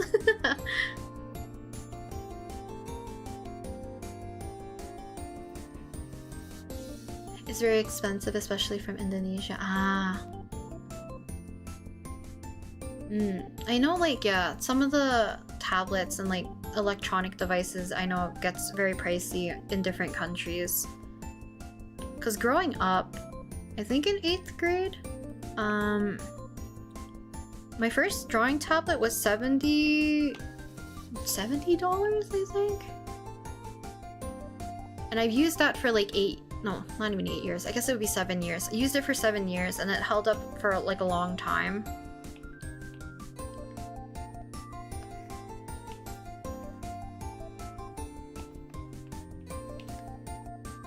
And I know there's like tablets technically that are cheaper now, but Wacom used to be like one of the only tablets available. Because even now I think Wacom has like those Wacom Splash tablets, and they're like really itty bitty, but they're like priced at like, I don't even know, like $40 maybe? I'm talking Canadian, so it'll be cheaper for people than the US.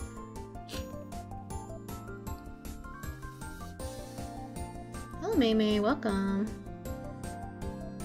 I can kind of see it. It gets really bad when the eye goes halfway, which for some reason isn't actually my hair. Maybe it is. I don't know. Sometimes it does it, sometimes it doesn't. It just makes me look like I have like a lazy eye. Or like I'm side-eyeing you guys.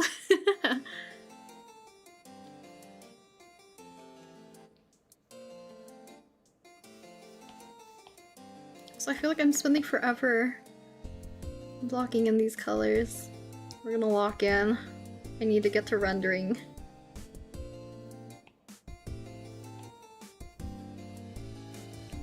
Because I don't think it should have taken me close to 2 hours doing the colors.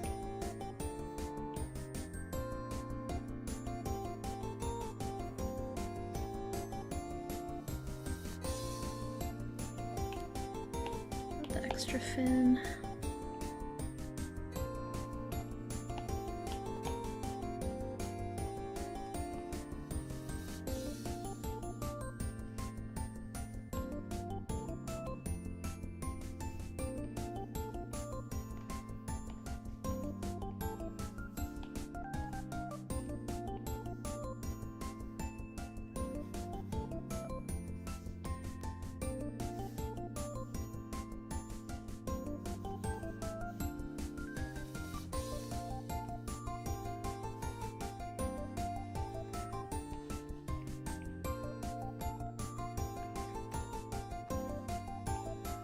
I'm just gonna assume that the stripes go all the way to the top.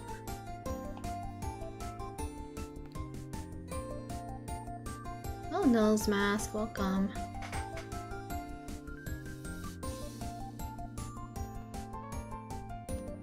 You can still join ARTFIGHT, it's not too late to join. Wacom tablet for 300, but the screen is 16 inches, which probably explains the price. But it's been working for me since I got it for Christmas in 2023, US dollars for currency. I think like non-screen tablets, yeah, non-screen drawing tablets nowadays have been like a lot cheaper, which is great, especially because like now Wacom has competition.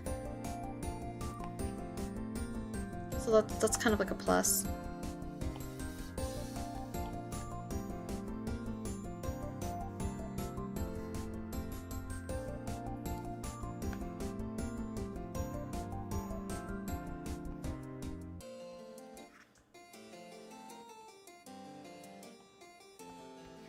Because if anything, I never had back issues. Granted, I was also younger when I had my non-screen tablet version of, like, you know, when I was drawing on Paint Tool Sai for several hours. No back issues. But like a screen tablet, you're gonna be like, you know, kind of craning your neck or craning your whole body. Try to get a better angle. So even though it probably feels more natural for drawing, you will sacrifice your back. I feel like it's like similar to if you were drawing traditionally too. So for me, I think it was inevitable. Because I also probably craned my neck a lot and like hunched over my sketchbook. But I think I had better posture when I used like a non-screen tablet because my laptop would be like in front of me. My tablet will also be like in front of my laptop and you're kind of just looking straight forward instead of like downwards. I have back issues because I lean forward a lot. I also have poor, like, I sit with my legs up typically, cross-legged in my chair. So because of that, sometimes I'm higher than I need to be where my drawing surface is, so I'll like crane and lean forward, which is very bad. But it's the most comfy for me to sit like that. Because right now I'm sitting normally, because I'm trying to correct my posture because my back low-key hurts a bit.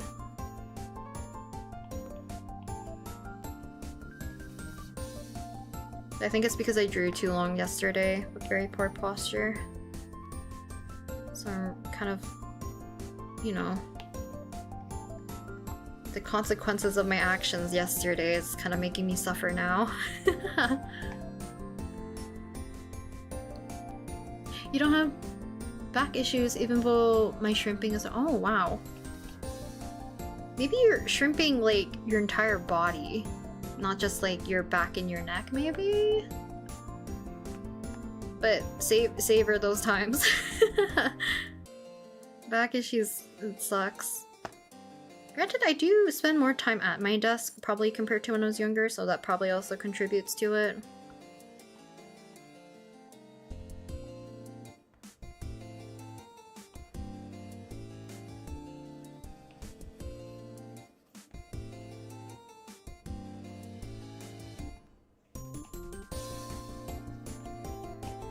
We need to lock in.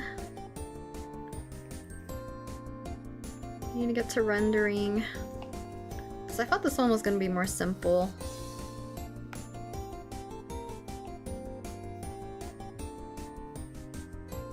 Let me get the little— I guess this is a whale? I'll give him like all his little colorful spots and stuff later.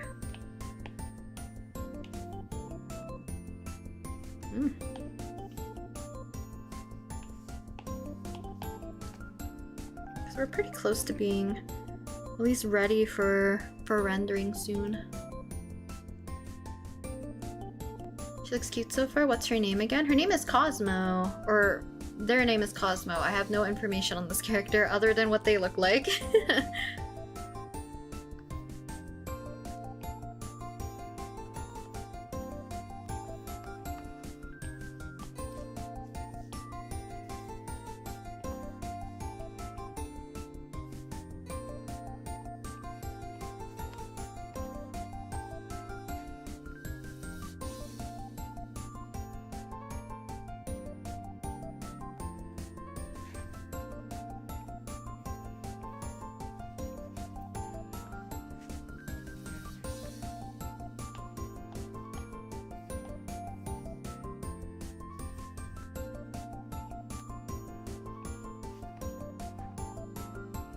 Maybe I'll add like a multiply layer.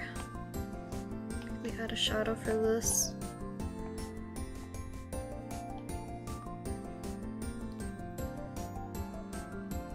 Yeah, they had like so many characters that had like very cute like color palettes and stuff.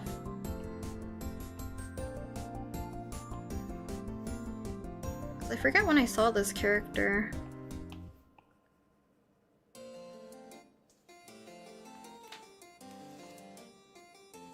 Let me see. So I don't remember if I took a screenshot when I found them. Yeah, I think they were probably on the, not the front page, what is it called? Sometimes when I was looking for characters to draw and bookmark, I would do like the new characters window or whatever, and just like sort through them all and find characters that I thought were cute. And I think this is probably one of them.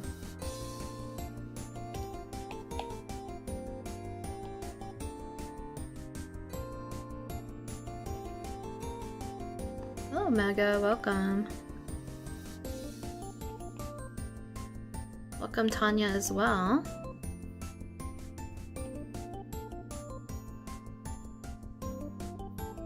I thought they were a boy. Are they a whale? I think they're like a sea cow. I don't know if they're a boy or a girl. Or just like they, you know.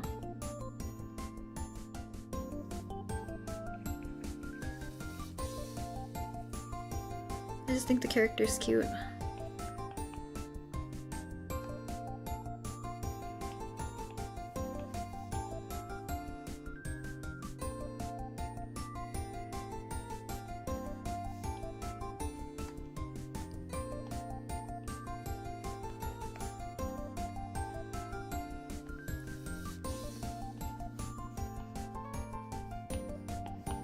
This to be darker.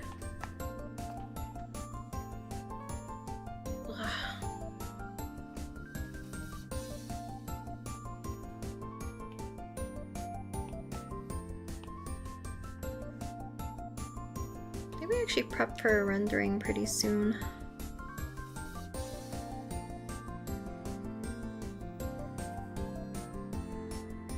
Maybe I will get rid of their eyebrows. Because I didn't add it to the small one that I did.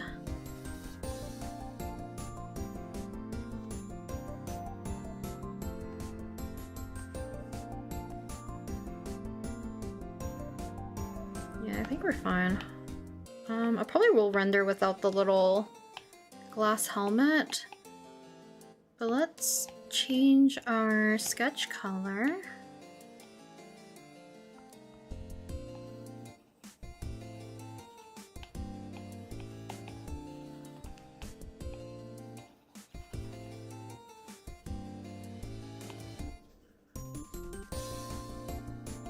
My friend has been getting me into ARTFIGHT. I can't draw well, but I think I'm gonna sign up on the website to see all the amazing art. That's also a very good motivation to do, or like to join ARTFIGHT. I think that's very fun as well. But also, regardless of your skill level, you should join.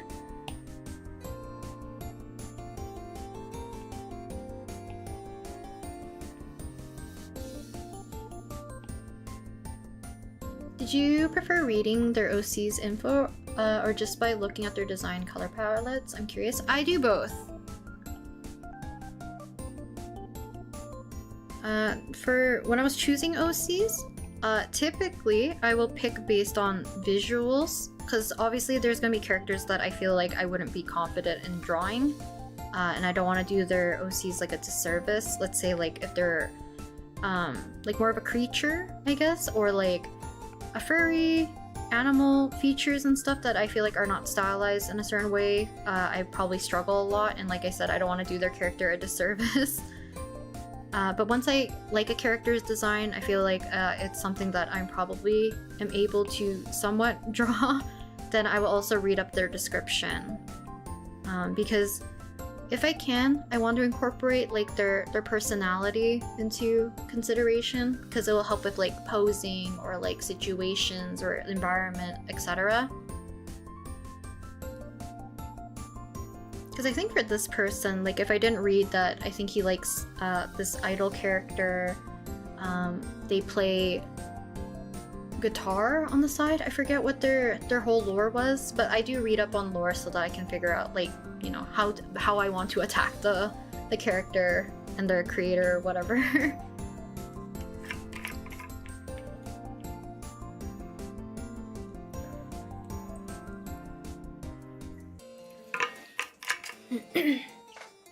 Because I don't know if I don't think I said at the beginning, I almost didn't draw this character because I had no information on them. So I almost didn't pick them because I like the, you know, the aesthetic and stuff, but then how I kind of sort them is that I bookmark, let's say I have 500 characters bookmarked on ARTFIGHT. I will send a few of those bookmark characters alongside with their creator's, like, artist profile picture and, like, the character code number, ID number, alongside with any descriptors that they have in their description for the character, send it to myself on Discord, and then I'll kind of, like, sift through a bunch of them. Excuse me.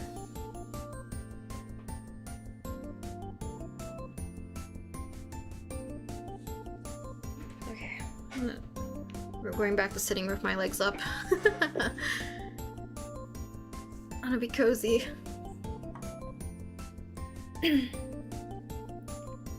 Please tell me we can see the sweet paints for the POC character. I love that one so much. Let me see. This one? I can definitely do that. Yeah, you don't have to have character descriptions. I think if you're more particular about how you want your OC to be portrayed, then having descriptions or, like, information on the character would be very important, I would say. But if you are fine with, like, people interpreting your characters, then I feel like it's not necessary to have, like, you know, full-blown, very elaborate descriptions or, like, lore or, you know, all the details for them. Like, a visual is, like, more than enough most of the times. Yeah, there you go. He was very fun to draw, though, because I think they're very handsome OC. Don't know if you have answered the question because my live cut out, but would you ever consider using... Oh, I did answer this earlier. The answer is it's undetermined. I don't know if I'll use Ibis Paint again, since Procreate is my preferred drawing program. It's kind of like the same thing. Like, I would only be using Ibis Paint because people are requesting me to do so, you know what I mean? I feel like there's other users out there that use Ibis Paint super well, that are probably more beneficial for you to probably watch them, because they're probably more proficient in actually using Ibis Paint and all its features and stuff, rather than somebody who's, like, scrambling to find things that are similar to in a program that I like a little bit more, aka Procreate.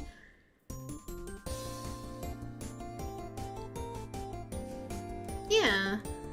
I know, like, I have friends who are a little bit more particular about their OCs. So if they were to probably post their OCs onto ARTFIGHT, they would probably have to write a few descriptions. Otherwise, like, they would probably maybe be a little bit more, not upset, but I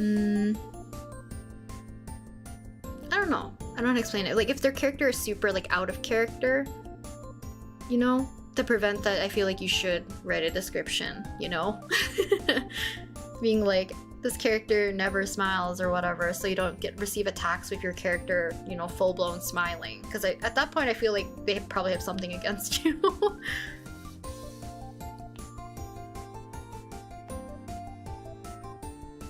Yeah, we're just gonna leave it like this. I'm gonna merge my sketch down and we're just gonna start rendering, which means that I'm gonna put this little guy on my phone, because like I said, I sent them to myself on Discord. But I need an overview of the character while I'm rendering. Your descriptions of silly things. I think as long as you don't mind people including those silly things, you're okay to do that, you know? I use the connection features, I think, very, very, like, in a very simple way. Because I think it does help.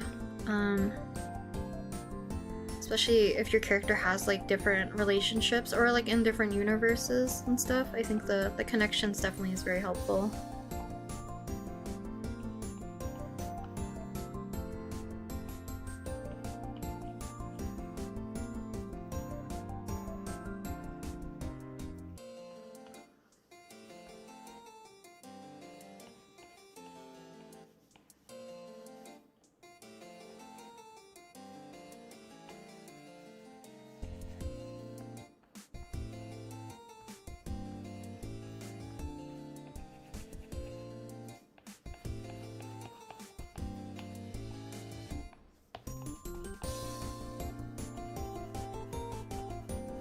Gonna lock in for a little bit so we can get some progress.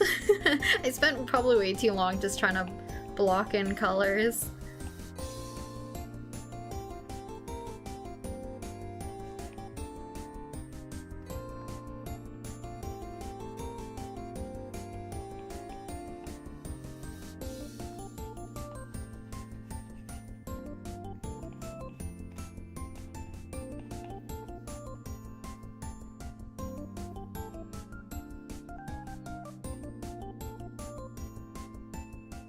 Neko, welcome.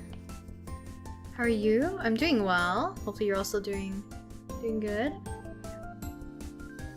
I told myself why can't I read? I told myself no to mass attacks, but I found this user whose characters are all butlers, so pretty, so now I'm doing a mass attack on them. That's such a cute concept though.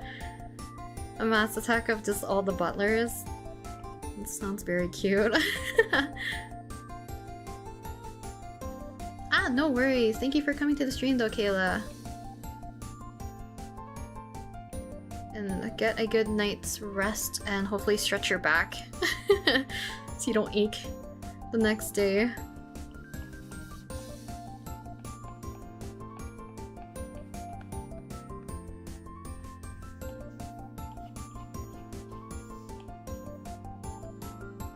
Okay, yeah, I think I'm just gonna liquefy their face a smidge.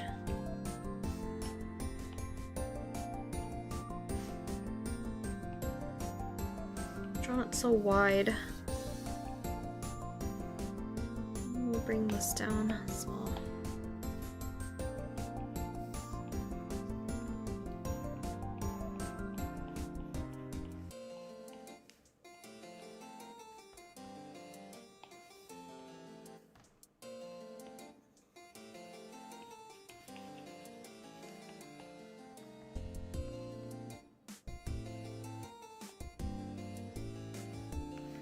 Hi, your art is amazing. Thank you, Mickey, and welcome.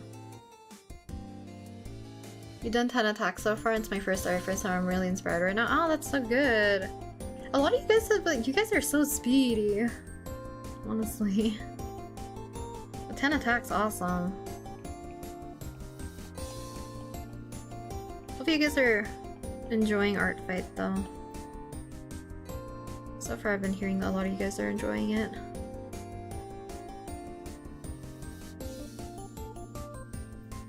I'm gonna try to cut the hair in closer because I'm not liking the face shape.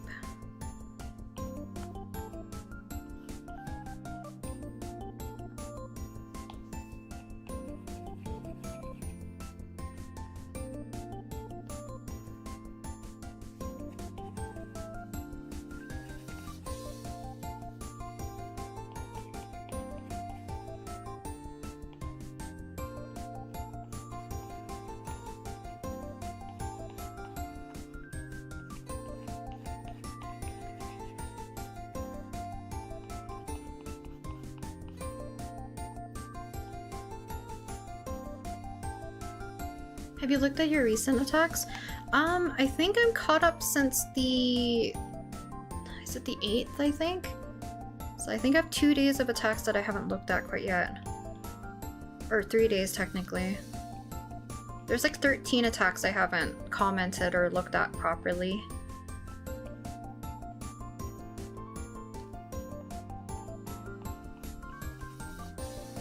At least since like this morning, I think.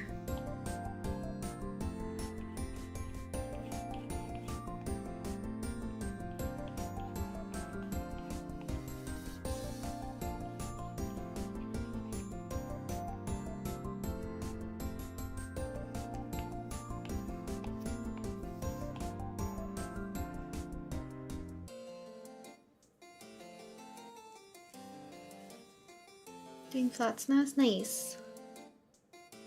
The shoulder, remember? Yeah, I'll do this one once we get there. I'm usually finishing the larger one first. Just tuning in, looking good. Thank you, Lana. Oh, might be quitting my current job. 2 of my coworkers and managers are acting shady and weird. Ooh. Hopefully it's not towards you.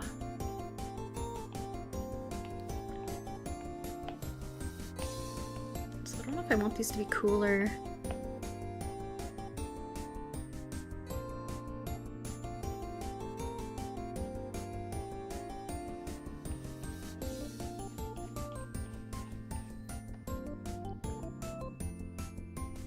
It's your first year and you're enjoying it? That's good. I'm glad you guys are joining ARTFIGHT for the first time, and so far it's been a good experience.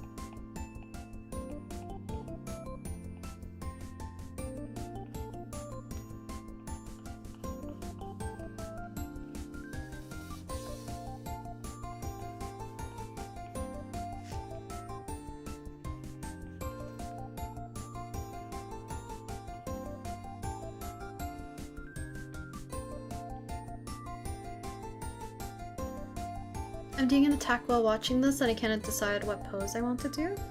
Hopefully you'll figure out something that works for the character.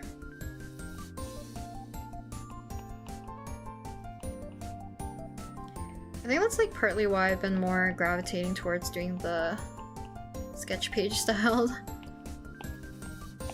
compositions for these, because I didn't really want to think about doing super elaborate ones right away, because I couldn't think about like environment or posing and all that stuff for some reason at the very beginning. Ended up only doing the one, and the rest are kind of more like headshots.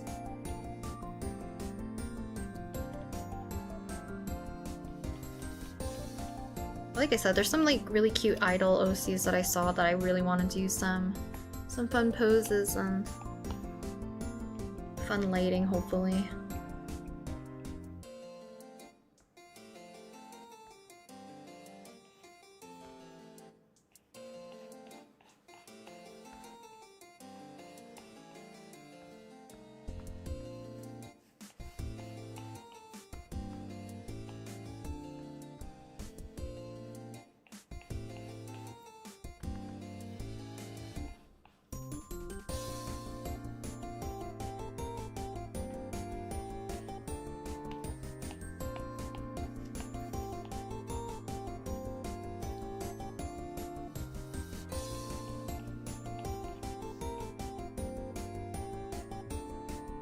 Oh no, it is towards me and another one of my coworkers who's leaving in August. The recent hire because coworker lied to the manager and that wasn't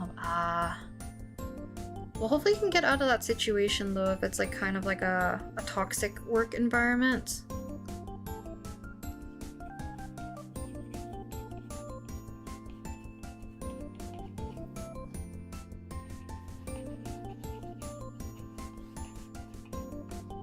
Should also throw in their eyelids. I assume that this is what this is.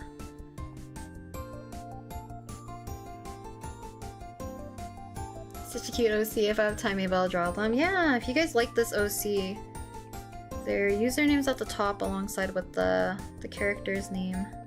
So feel free to check them out.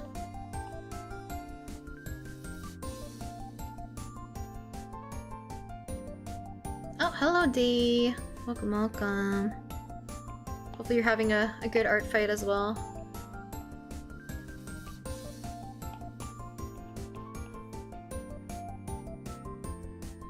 How do you choose what to do attacks on? Some are gonna be like mutuals that I want to focus on. Other ones are just like OCs that I like the aesthetic. And I feel like it changes every day on what I wanted to draw. Because I had like, I think 3 or 4 that I wanted to draw when I decided to do this one.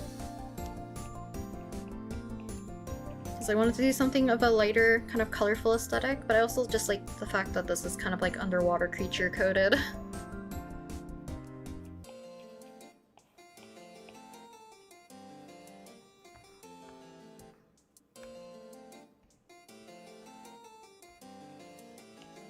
I feel like I want to shrink their head a little bit.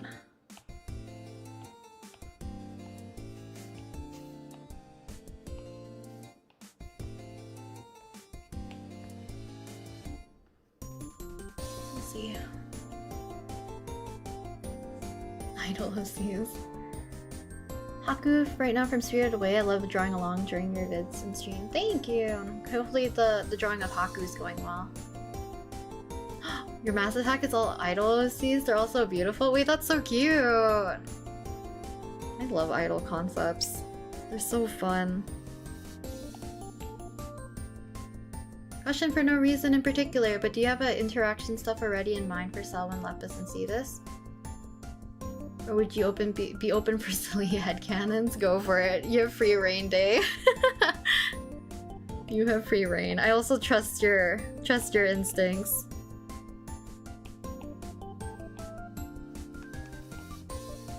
I think I have very brief, like, mentions of, like, how Selwyn views Lepus and Cetus, and same with, I think, Cetus to Selwyn?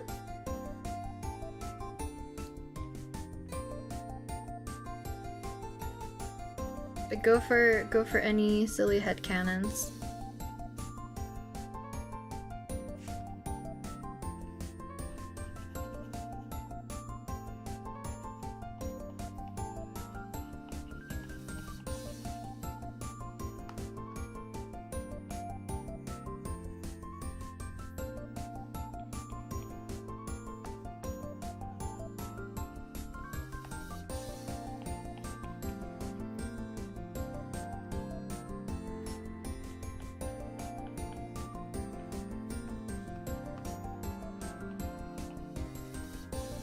Why do you charge my phone?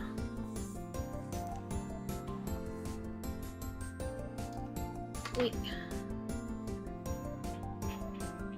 Someone's B-side. Very cute. I also like, what song is that called? For Face? I haven't fully finished watching Tamon's B-side. I forget what I was prepping for, and I took like a very long break because I wanted to make like little sticker sheets for them because I thought it'd be cute, but I ran out of time. But I do like the characters and like the songs are cute.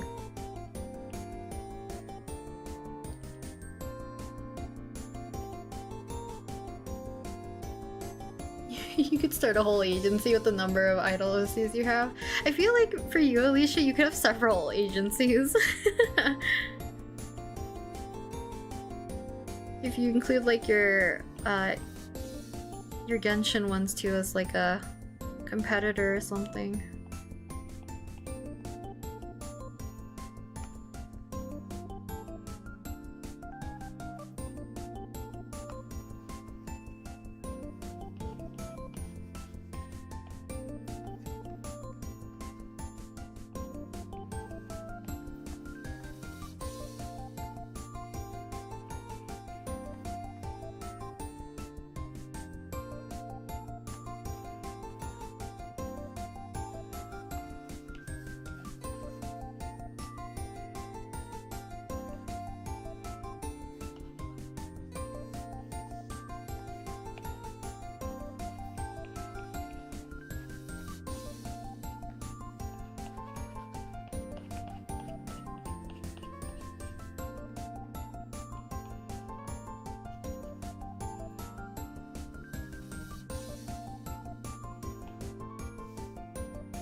How long does it usually take to finish an attack? It varies, honestly.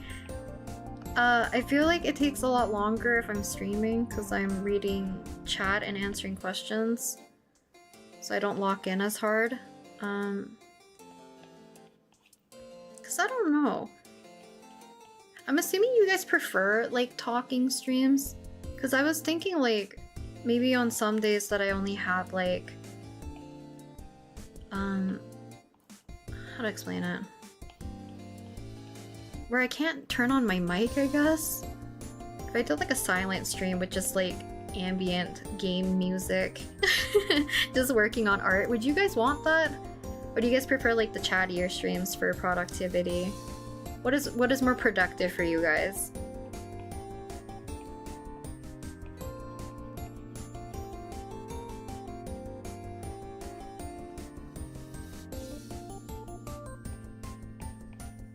I think typically these 5 hours maybe ish.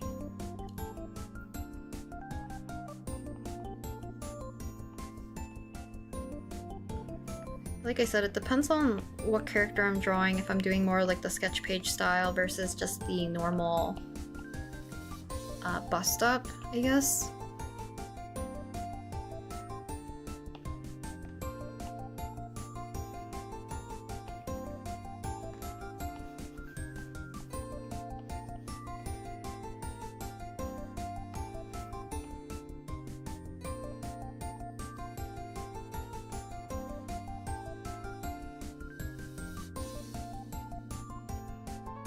Argentina scored again. Wait, can someone tell me what's this current score between Argentina and Switzerland?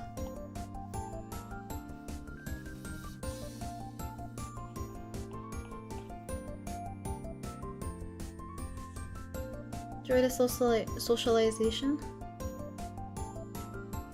Both? May I ask what usually the size of canvas you draw?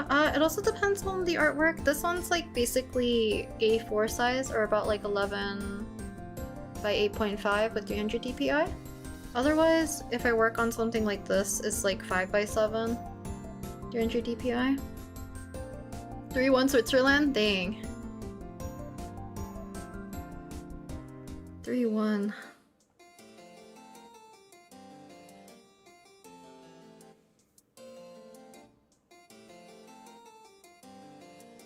Mix of both. Both. Chatting stream. Chatting makes the brain flow more than BGM. I like both, but I prefer talking. The character's so cute, thank you! It's this character. By the Labyrinth. They have a very cute OC.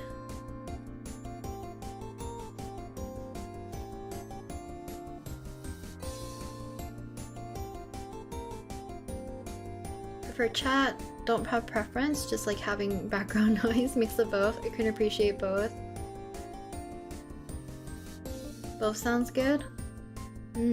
Okay, I'll take that in consideration, because maybe I can get more attacks and do more streams if I don't have to turn my mic on sometimes. Then I don't have to be as conscious about other sounds and or people.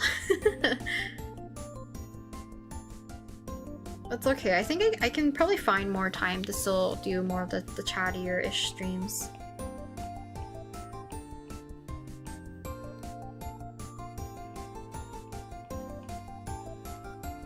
Because I do prefer the chatting ones, only for it's easier for me to talk to you guys as well if you have questions.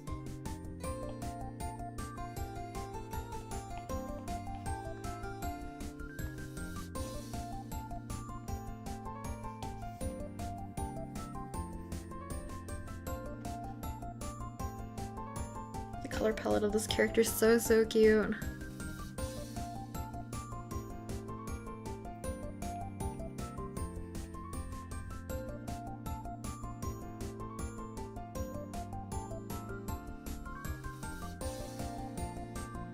I feel like you can make dark idol stories technically. I guess if you're interested, like zombie stage, alien stage, very dark.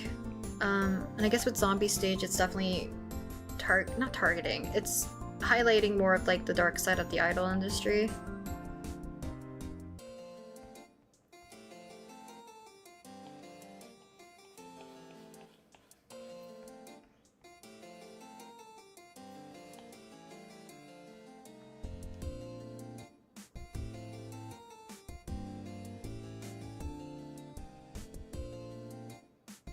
I love how flowy your art feels. Do you know how to avoid making your art feel stiff? I feel like my art does get pretty stiff though, but thank you.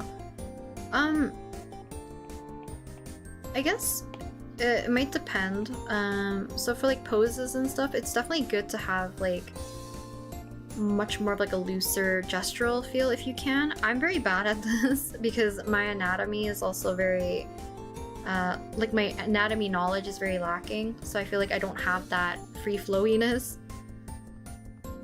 But for like clothing and hair, you can definitely determine or like fake movement and flowiness, I guess, if you can make things like move in a certain direction or have them look like they're bouncing upwards or something like that. Because like even this one, like having the ribbons go up, the shirt kind of bellowing upwards, and then for this is kind of the same thing where I want to have some things flowing upwards along with hopefully, because I don't know if this is more stiffer or not. I feel like my anatomy typically is pretty stiff. But if you want movement, pretend like that there's wind in your composition, then have like the hair flowing, clothing flowing. If you have any background elements, you could use that to your advantage. So precious, I just want to give them a little head pat. Yeah, they're very cute. They're very, very cute. Are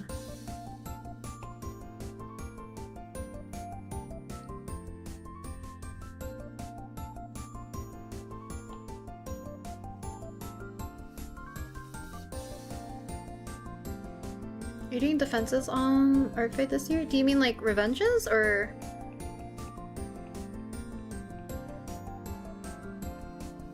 Because revenges, yes, but I am prioritizing mutuals to a certain extent. And then whatever character kind of like piques my interest, but I did state that I will be prioritizing attacks mostly.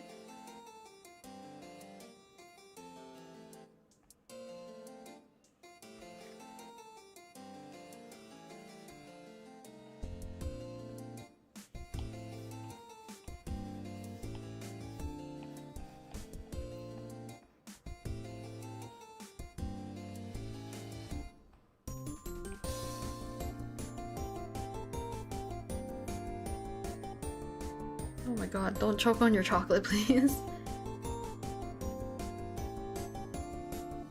Oh, I think someone was asking for Alien Stage, or I don't know if they're specifically for Alien Stage. I don't know if Zombie Stage is also included in that.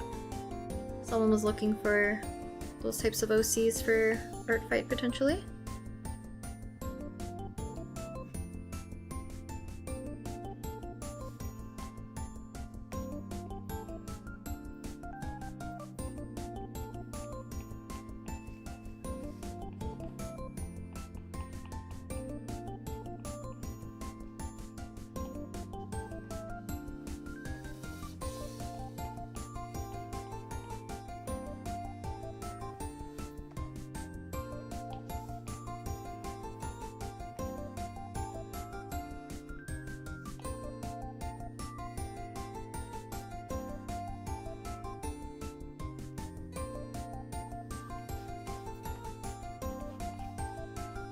Quickly double check something.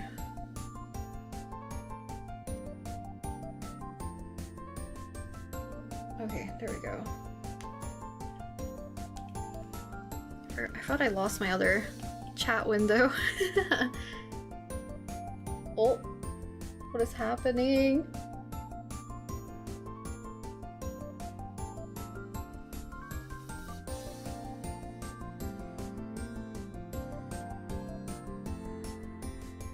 Wait, how? Wait, 1 second.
Sorry about that.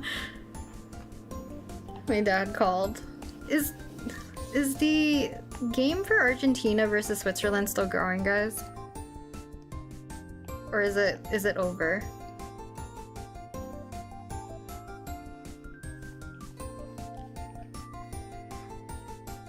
I should have looked it up while I was on the phone.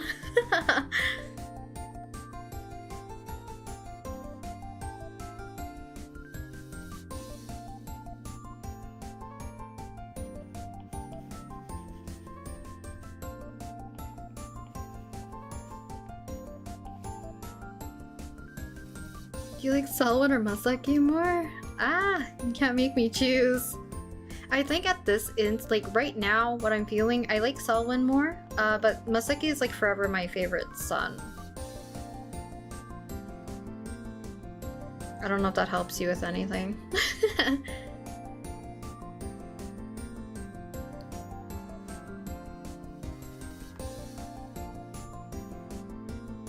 Hello Arlet, welcome.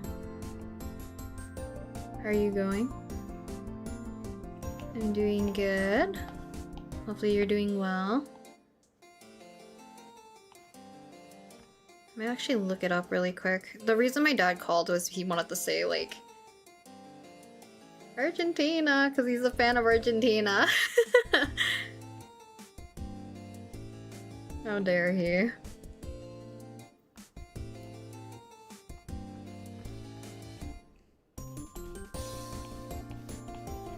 But I guess that means, I think it's Argentina versus England then, right?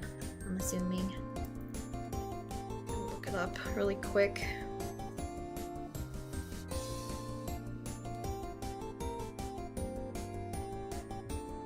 Yeah, finished. Okay. My dad was just updating me.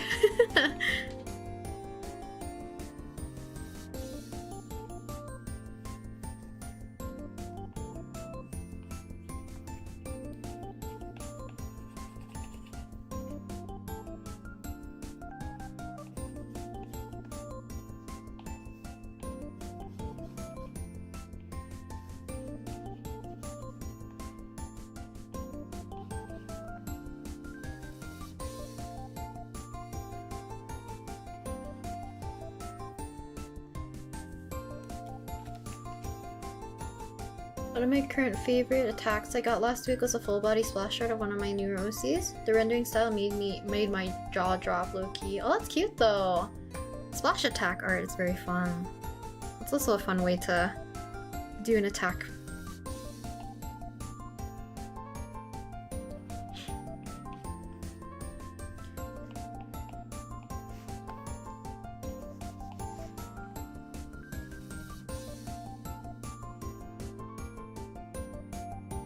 You love Kaisen like he's your own OC. I know Kaisen's a lot of people's favorites, which I'm also glad. He's definitely just my boy failure son. But I also enjoy drawing him a lot too. How do you film your canvas to put on stream? I might want to make art videos. Do you mean like what I'm doing right now?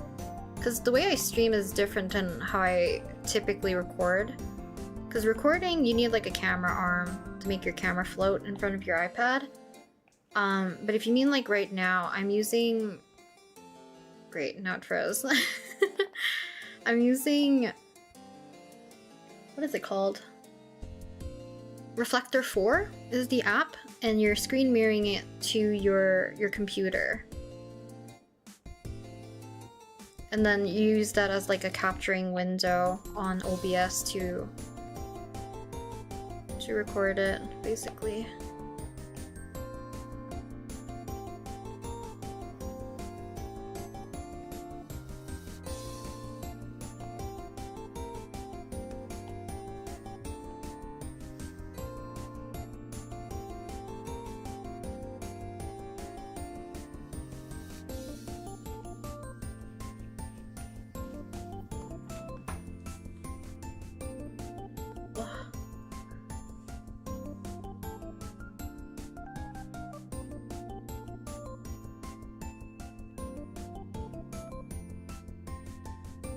Awesome art drawing. I wanted to ask how you choose to add more details when it looks so good already. Thank you.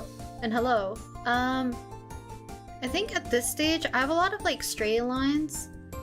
I guess also for like this process for adding detail, it's kind of like up to your own discretion. If you want to add like more like either darker shading, you can add more details, you can add highlights. I think it just depends on how you want to portray the form.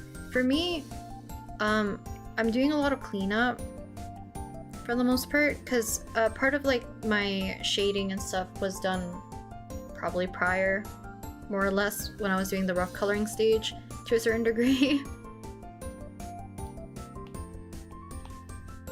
But I also get very much like stuck in the weeds of like probably over rendering or rendering things that don't need more detail than it needs, or cleanup or anything like that.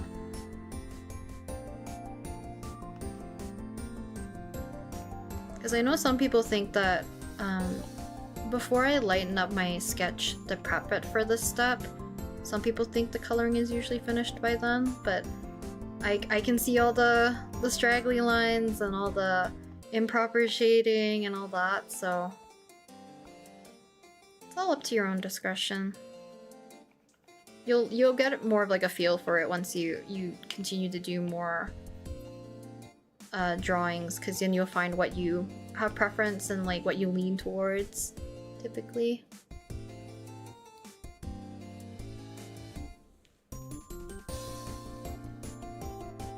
I want to ask, has your Procreate been freezing every so often as well? Like sometimes I go to zoom on an art piece but it doesn't do it, so I have to go actually I think that's literally what just happened.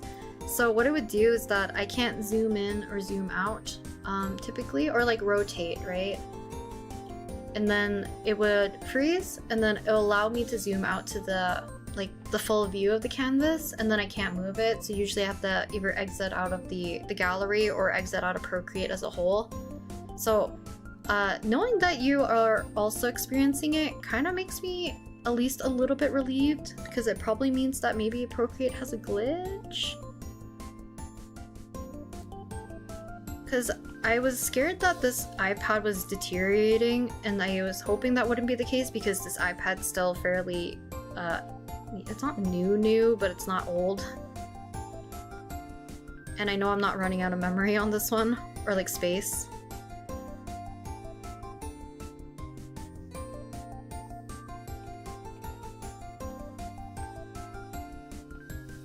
But it does make me wonder whether or not it's like a bug that Procreate has right now, because I did not have this issue before.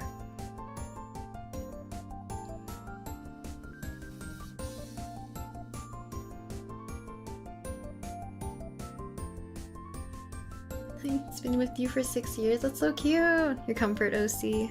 I feel like everyone should always have like a comfort OC though.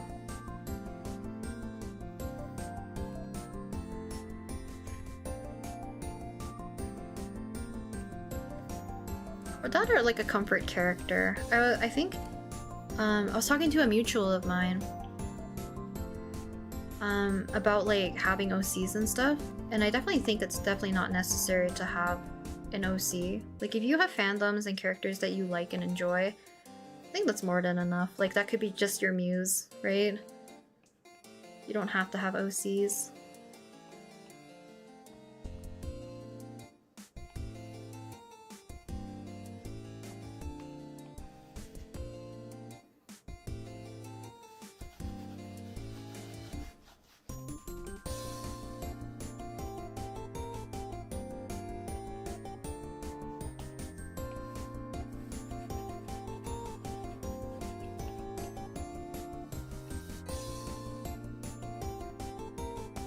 Maybe I should finish the hair and stuff. I always like, when I get distracted, I jump around too much in here.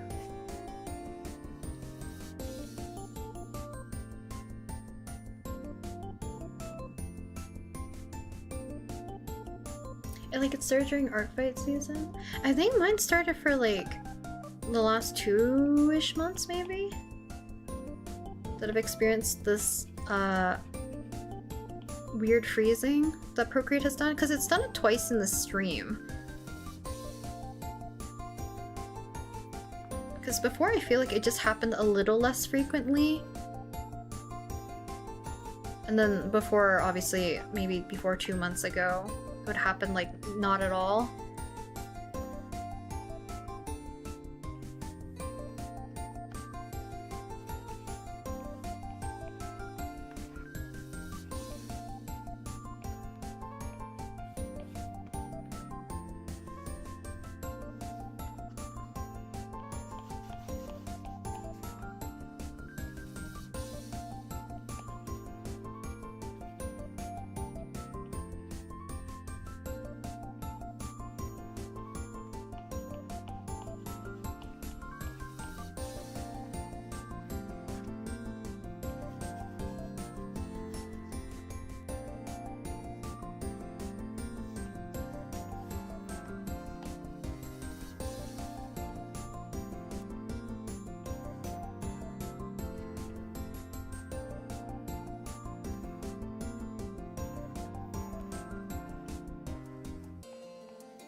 Oh, Voltron. Had to update my driver because it wasn't lining the pressure sensitivity right, so always be sure to check for updates. Oh, maybe I have to look into that to see whether or not if that's the reason. Because I know like Procreate had technically some updates that I wasn't aware of, because whenever this color selection, I guess you guys can't see it because I have like stuff blocking it, but the notification of like when you're selecting a color is like a new thing, and the way that they changed the layers to have this drop down menu is different.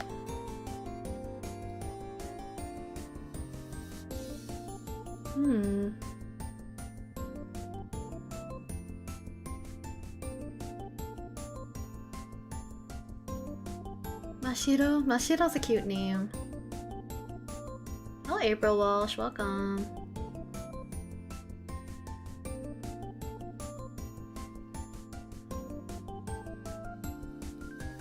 Tyson Keith cosplay 1. JK, unless I can draw it, either your permission, Ren. Go for it. I never actually watched Voltron.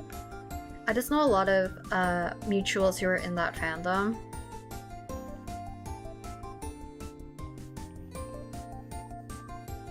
So if you like to draw Kaisen like that, feel free to. I wouldn't mind.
The color picker is off sometimes in Clip Studio Paint, don't know why.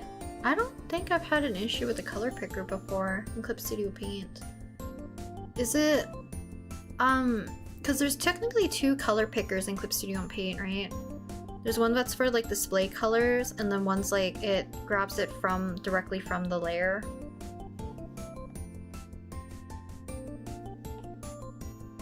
So I don't know if that's an issue.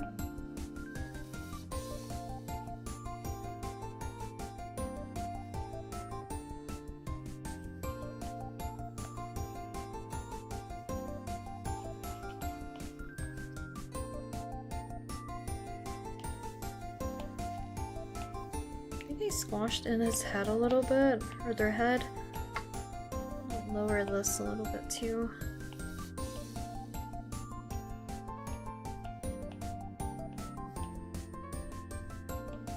Make sure it's a little bit more even.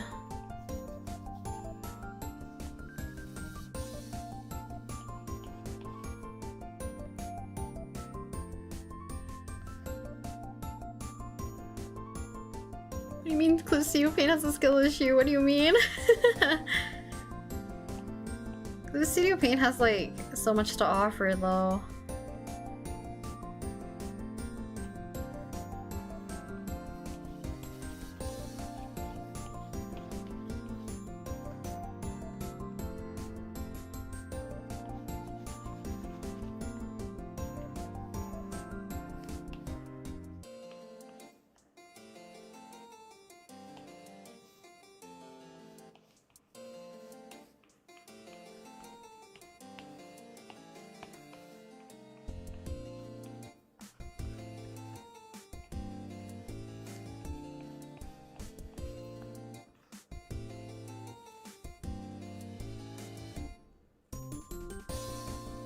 Euroc, someone help me make my own all that I like OC. It's that can inspire your OC. Ah, I think that's very cute because I'm glad some people have also liked that idea of kind of like making an OC based off of like everything that you like in a character.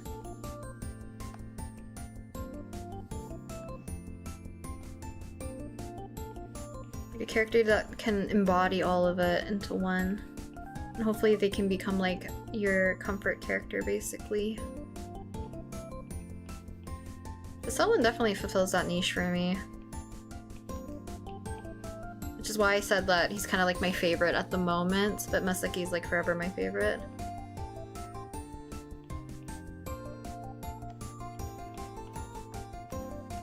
And Kai, since he's just there. Joking. Do you play Tomodachi Life or Animal Crossing? I play both. I definitely haven't played Tomodachi Life as frequently anymore. I'm back in my Pokopia grind. I'm trying to make my palette town look pretty. And I mostly played it because of the Jirachi event, because I love stars and like, you know, cute Pokemon. Any space themed ones. I think they're just so cute. So I really like Jirachi. Because I really want to make like a watchtower kind of observatory type of building. And I'm gonna put Jirachi, I'm probably gonna put Cleffa, Clefairy, and Clefable there as well.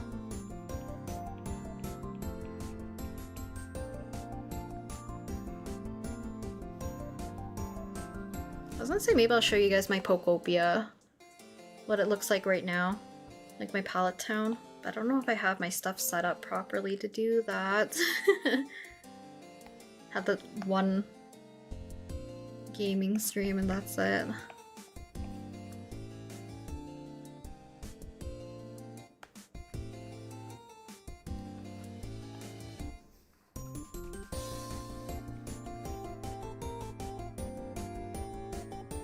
Yeah, the lasso tool in Procreate is like, I don't know. Even like when I lasso objects or things to just like budge them slightly, they feel like they're still so soft that it merges in seamlessly. Versus like, sometimes I use Clip Studio Paint or like other programs and use the selection tool. The anti-aliasing is like so harsh. Even like if you turn it on or off, I feel like it doesn't really make that big of a difference. But the one in Procreate feels very smooth for whatever reason.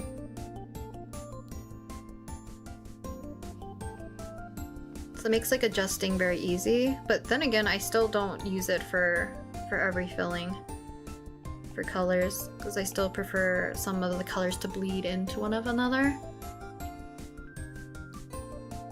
Drawing looks cool, thanks. Kaisen needs more love. To me, Kaisen is bullyable.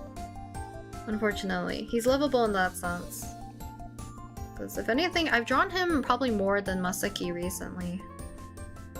And then Selwyn probably the most.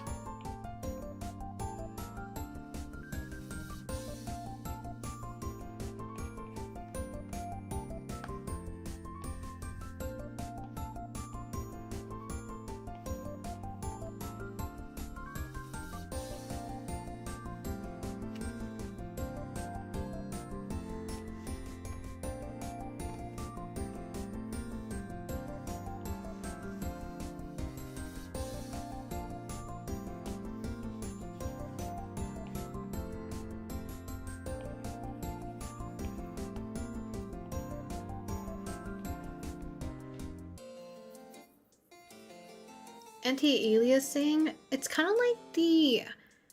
You can almost see like the physical pixels when doing like selections, or like your brushes might have kind of like that pixelated sharp look to it. I forget which one's like... I'm assuming that's the aliasing, and then anti-aliasing is the opposite, so it's the smoother one, I'm assuming? It's one or the other. I usually get them mixed up. But it's good to learn about the difference between the two if you're doing like a lot of lassoing or selections in different art programs. Because this one doesn't really have it, does it? No. But I do like the lasso tool in Procreate more. I should really finish the hair. I need to stop jumping to the clothing. There's probably somebody who can explain it a lot more though. Oh, thank you, Ronnie. You're such a chillin' and wholesome VTuber. Thank you. Appreciate it. Too believable. Tyson's like the type that's very easy because he kind of reacts in a little bit tsundere kind of way, you know? Like he's very easy to poke fun at.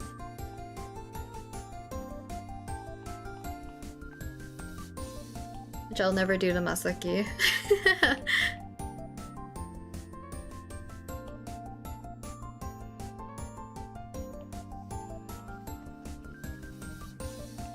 Yeah, I might have to put in the glass outline afterwards. So I'm just gonna render this guy normally, I think.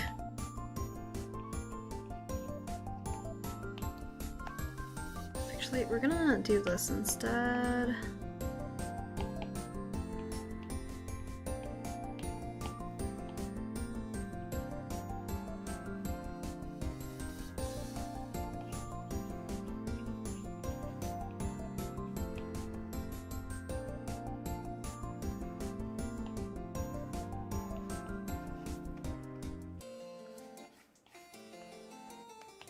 That'll make it a little bit easier, because I don't want it to read too flat, but I feel like for this drawing maybe it's not going to be too, like, as detailed as I wanted it to be initially, which is fine. I'm gonna go, sadly. I have a bit of chest pain, so I'm gonna go to sleep. Good night, everyone. Thanks for the stream, Ren. Ah! Hope you feel better, though, Emerald. And thank you for dropping by to the stream.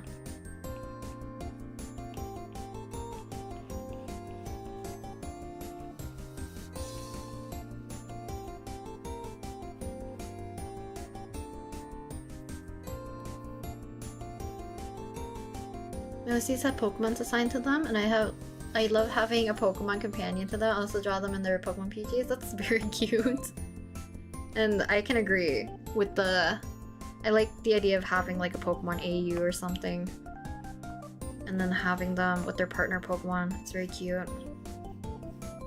But I think it's like my brain is so Pokemon pilled, so I'm gonna be like extremely biased towards it. Also, man, times like I wish I was like having a vacation or something in Japan again so that I can go to the Pokemon Center. Because they released like new Ditto plushies and they're so cute. There's like one of the Hisuian Zora It's like the Ditto version. It's like such a pretty color. But like the derpy face, I can't. But I also like should stop. I don't need more like plushies and, you know, stuffed animals and all that stuff. I won't have space. Is there a way to free trial Procreate? I want to try and find what I like most without having any kind of payment so I know what I can save up for.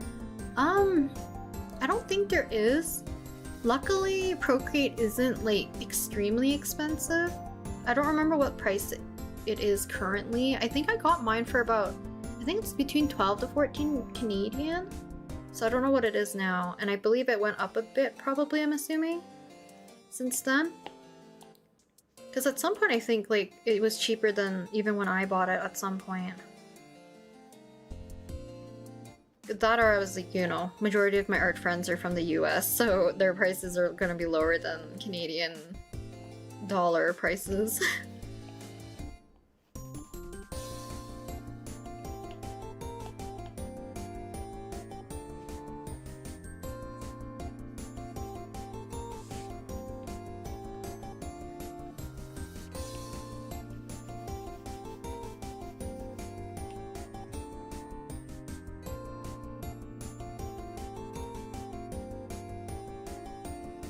I wish I was more into Pokemon. I'm so surface level with my knowledge and interest in it. That's okay. I feel like if you don't have the need to, or there's no need to like make yourself become more interested in it if you don't want to, you know?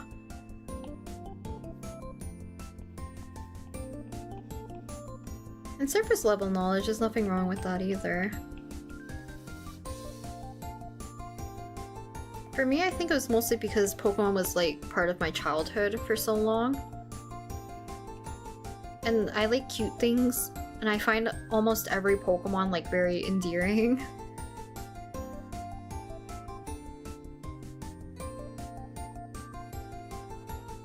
So I'm also very biased towards that. Never gone to a Pokemon Center, but I really want to at some point. It's very nice. Very, very nice.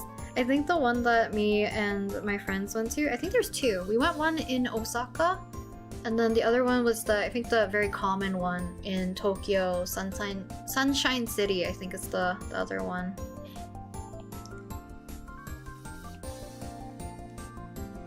But I think that's where I got majority of my Ditto version of like certain plushies and stuff, was the last time I went to a Pokemon Center.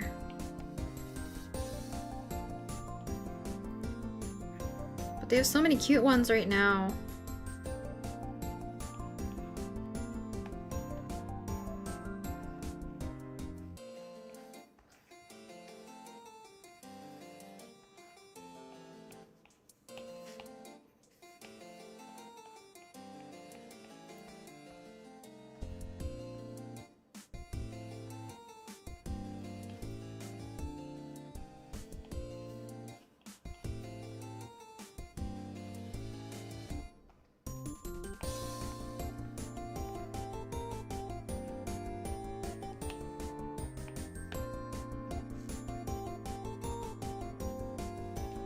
I got an attack where someone gave my OC a Pokemon companion. It was so cute. Wait, that's such a cute idea though.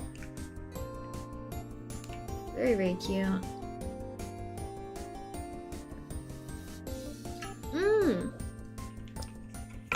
Yeah, if you like, what is it called? Learning about new things, or like going into a rabbit hole of things. I think it's very fun if you can learn about Pokemon. Even if it's just like, you know, learning about different facts about like the ones that you like. If you find any of them like visually interesting.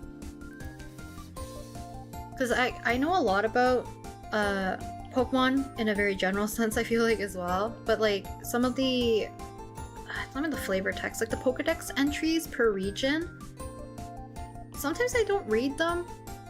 So when I do research on like, oh, what kind of Pokemon I think suits my OCs, I'm sometimes like very pleasantly surprised.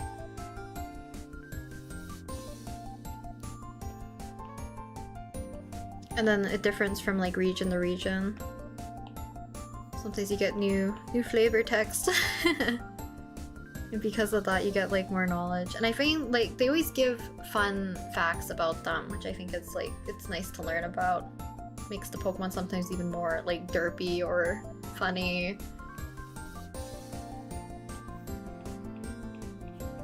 Or like games like Pokopia, where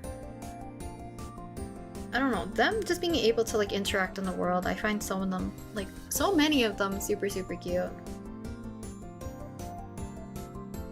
Well, it's just 13 USD, so I guess it's not too bad. So I guess that would be like, what, $15-16 Canadian, I'm assuming. Hello, Lady Hazel. Just wanted to pop in real quick and say that I used to watch you a ton when I was a beginner artist, and I remember drawing along to your videos, and you inspired me so much. Happy art fight. Thank you! Thank you! And thank you for stopping by. Hopefully happy art fight to you as well if you're participating.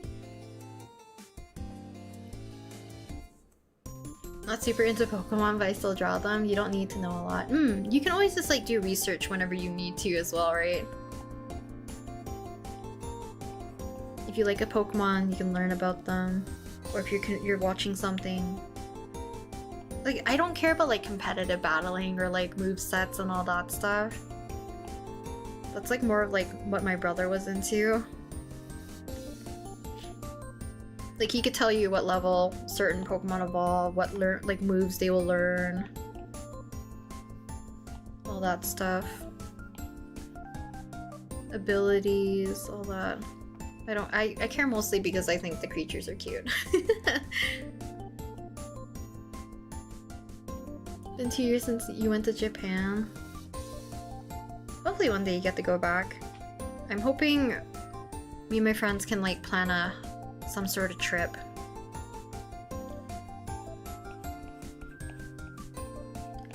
Because I think at some point we wanted to do like a South Korea trip. It was supposed to be, I think it was supposed to be this year in autumn, but I think we're all too busy and money is not great to take an overseas trip right now.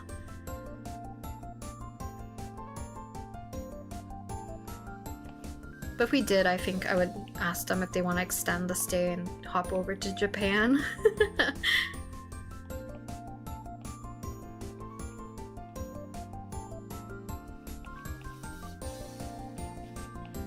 I loved the time when we went to Japan, but I was bummed because I think there was like a whole almost 2 weeks that it felt like I was sick or congested for some reason until we went to Tokyo, and then all my sinuses like cleared up. I was sick for like majority of like my Osaka trip, our Hamamatsu stops, and like everything, so Oh, you went in August? Whoa, it would have been like peak summer then. For us, we went at like mid-June to early July, and then like once it was getting to like early July, it was getting very warm. So I can't imagine going like late July and early August.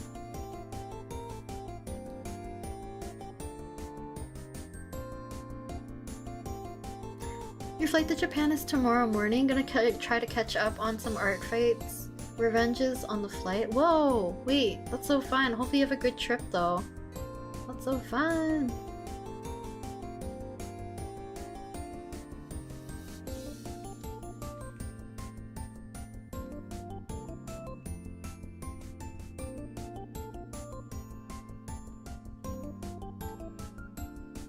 Sprigatito plushie from the Pokemon Center, cute.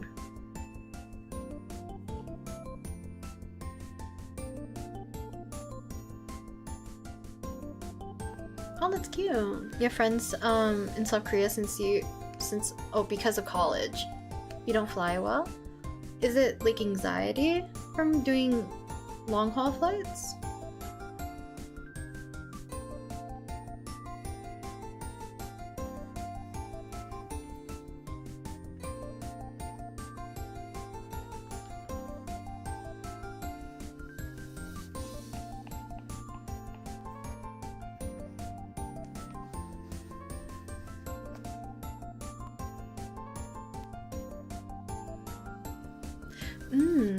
Yeah, do you guys experience jet lag, like, terribly? if you have any like longer-ish flights. I never really got jet lag until I forget which one it was. I forget it was me going to Hong Kong or was it coming back from Hong Kong. Because I think the last time I went, I got like majorly sick, which is not great because it was like a while since I've gotten like super sick to the point where it, like my voice was so shot.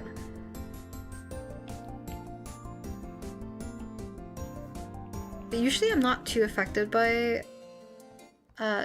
being jet lagged because I sleep pretty easily or I stay up messed up hours regardless. Which is not good, but that might contribute to the reason why. Because like my cousin's wife? I don't know what to call her. I guess it's just my cousin's wife, I guess. She was asking me. She's like, aren't you tired? And I'm like, aren't you tired? Didn't you come from LA? Isn't yours worse? She's like, I'm jet lagged, but you're not. And I'm like, no, I usually don't get jet lagged. Typically. So maybe I was coming back from Hong Kong. I was jet lagged. Long haul flights are not my favorite. I don't know how people can like fully sleep on the plane and all that. Wee. Your inner clock's so messed up so you don't get jet lag. I think I'm in the same boat, unfortunately. I know it's not great to have like a messed up sleep schedule, but that might be it. The reason why. You don't somehow? You went to Ireland from America and slept like normal with the time different or the different time zones. Oh. That's good, because I feel like jet lag's pretty bad if you do end up getting it. I think my memory is clouded because I think the last time I was having a hard time was probably because I was sick. Maybe it wasn't because of the jet lag.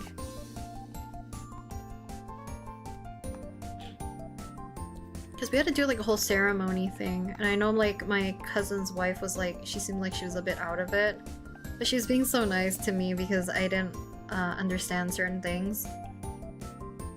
Because it's not technically my culture traditions that I'm used to, I guess. So she was like explaining a bunch of them to me because she was fluent in English as well. Which is very sweet of her. Heard Japan has a lot of trains. I would love to draw on trains. It's so aesthetic. Sadly, the US doesn't have many. That's what I've heard, right? You guys are such a large country, but trains are not a thing for the US? Because I know Canada has like that one, I forget what it is, that you basically can go across Canada and like one of those sleeper train thingies. I'm pretty sure it's a luxury. I don't think people take it often, I don't think. But yes, Japan has like the Shinkansen, which is very nice. But I got motion sickness from being in the Shinkansen. So luckily, when we went to Japan, it was like me and my two best friends. And then we ended up taking my older brother as well, which was lucky because it's definitely easier to have us split into groups of two or like pairs. So it was like me and my brother. And you can get those like bento boxes to bring on the train to eat. So we did, and we bought like the kind of like as a treat, like one of the fancier ones. I couldn't even eat mine, so I had to give mine, like majority of mine, to my brother because I was so motion sickness for some reason. I was motion sickness. Maybe it was because I was also sick. I don't know. Too motion sick to eat.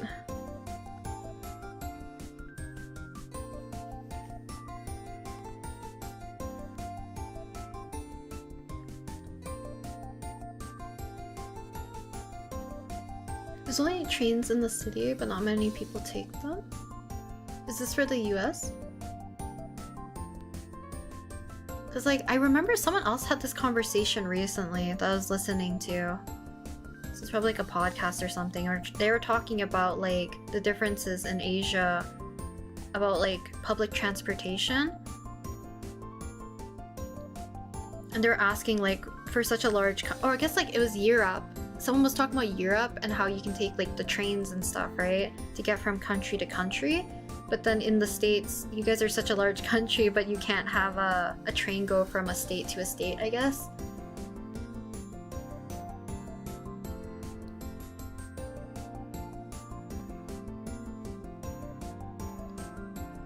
Amtrak trains? Because they shake? Last time I did that was so motion sickness, or motion sick that I had to wake my teacher up at 4 a.m. MS to Chicago. MS is... Mississippi? My US state knowledge is so poor. To Chicago. Yeah, you guys would have like really long train rides, I guess, right? Respectfully, I would never go to the US, dang. I've only been very briefly. I've only been to Seattle. Oh, boats. Would you guys do a cruise? Is that something on anybody's bucket list? Like taking the train in Taiwan, the train is silent at night. That's what I heard from my dad when they went with my uncle and my cousins. Even taking the trains at night in Japan, as long as you're not doing it alone, because like I said, we usually pair off. It was like really peaceful taking the train late at night.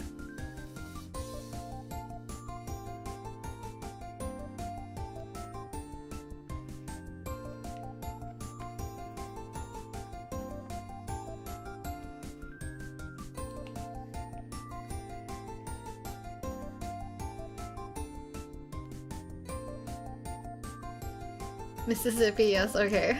I was like, I don't know if there's anything else that could be MS technically. Minnesota would be MN.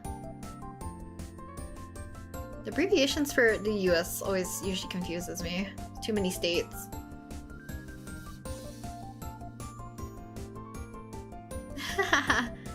Yeah, there's a lot of those like round one. I forget what the other one is, what it's called. Me and my friends went there a lot for like the crane games for Japan. Because there's a lot of like very cute series and plushies that you can find from there. I'm so like bummed. I should have got the Nyanko Sensei. Why didn't I buy it then? Man. But yes, there's like a lot of cute ones there. There's like a lot of Pokemon ones, Kirby ones. A lot of like anime figurines. Seattle was fun. The art market was cool. We were there for 4 hours before our return flight. Ah! We went from like... Where did we go? I don't remember if it's like directly from Vancouver Island or we had to go to Victoria and then take a ferry to Seattle. Because we went to visit our cousin. But we went to Seattle for like a day trip.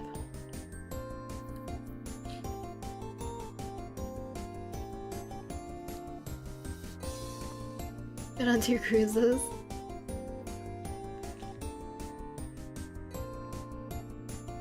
Cruise could be fun. Crazy good deals. That's what I hear. Like some people would get like really good deals for like family trips on cruises. I feel like I would be too scared to go on a cruise.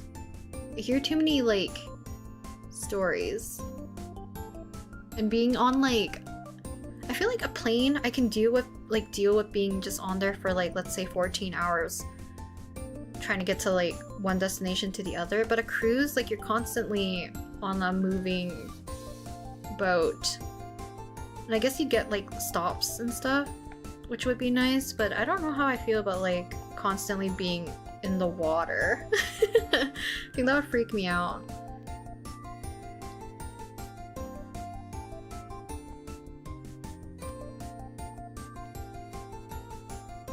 Your family members are planning to go on a cruise, but it got cancelled. Ah.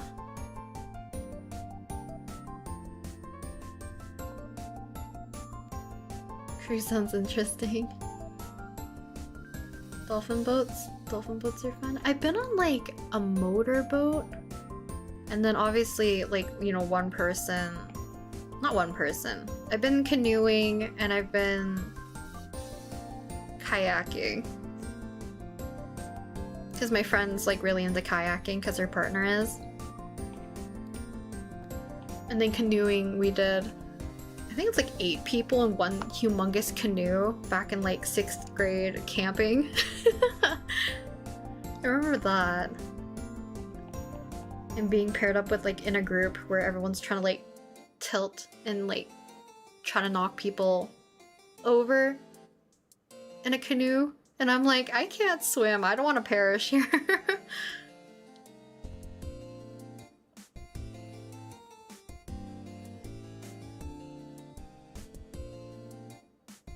Oh, I guess that's true. If you want to make, like, stop in different countries, technically. Your mom's dream is to see the world? That's so nice. Went on a cruise to the Bahamas. I went a bit crazy, no internet. I would love to go on a cruise again, though. Oh. Even with the, without the internet?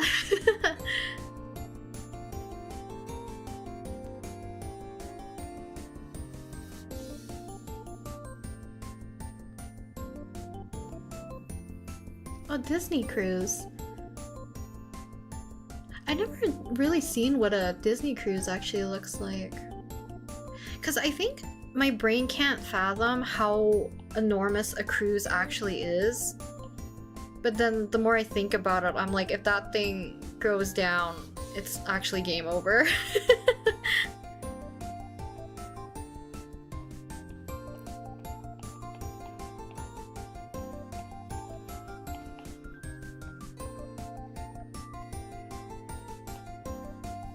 I'm sure it's fine. I know my parents, not my parents, my dad wants to experience a cruise. But then everyone else in my family is like a homebody. Which I feel bad for my dad.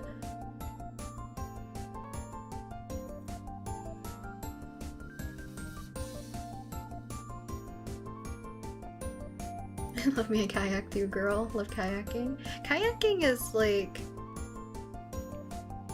I've never been in like a single person kayak, or like, I guess it's called, is it a tandem kayak? It's usually I'm paired off with someone else because me and another person, we don't know how to swim. And luckily my friend who kayaks, she used to be like, you know, indoor and outdoor lifeguard. So she's like, I got you. And I'm like, okay. I trust. I put my whole entire life on you. It is in your hands. But I remember, I don't know if it's like who was steering, because I forget if I was in the front or I was the one in the back. I think I was in the front for one and then the back for the other. So I was like, sometimes I'm in charge for steering and then sometimes I wasn't. I think we had so much trouble trying to figure out how to steer in a kayak.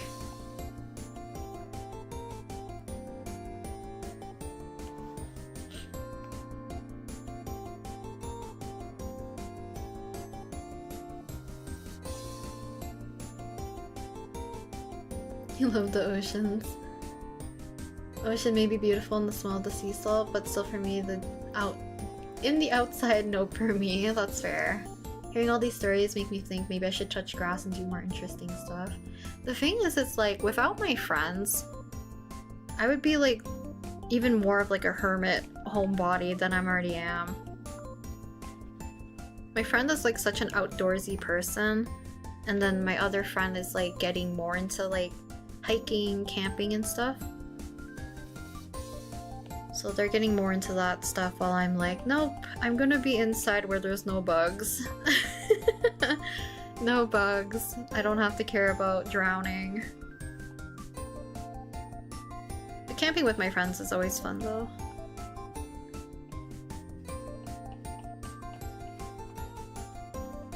Oh, but skating is also another fun activity.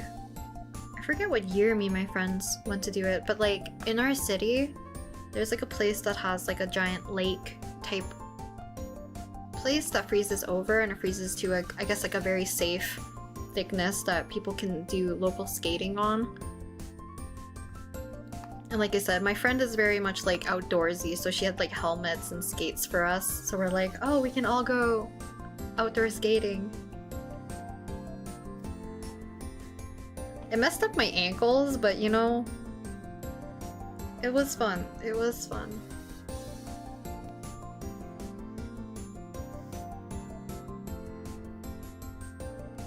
Marineland? Maybe it's just like a Canada thing? I don't think I've ever been to Marineland.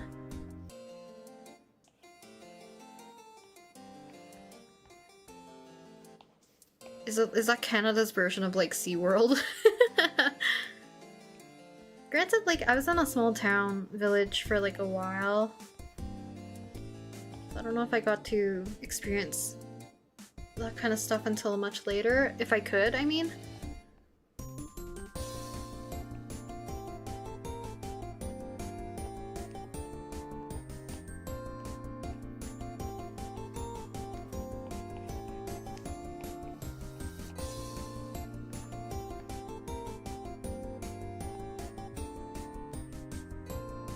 Don't know if it's shut down, but I remember always wanting to go. I don't think I've ever heard of it before. It's really cool though. You individually kayak? That being said, make sure you carefully choose who brings you in because sometimes they'll tip you. Oh, really? You mean like bring you into the water? I don't know why that seems dangerous.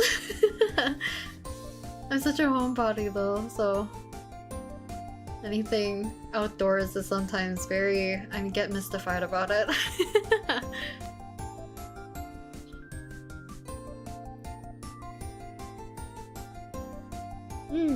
Marineland though. I'm gonna look it up.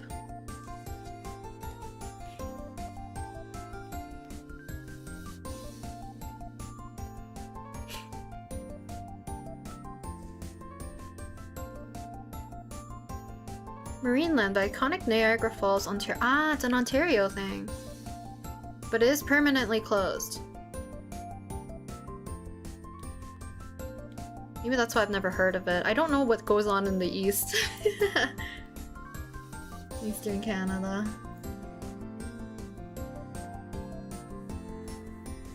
That is so iconic. I've probably seen the ad, I'm wondering. Sounds like something would be part of my childhood.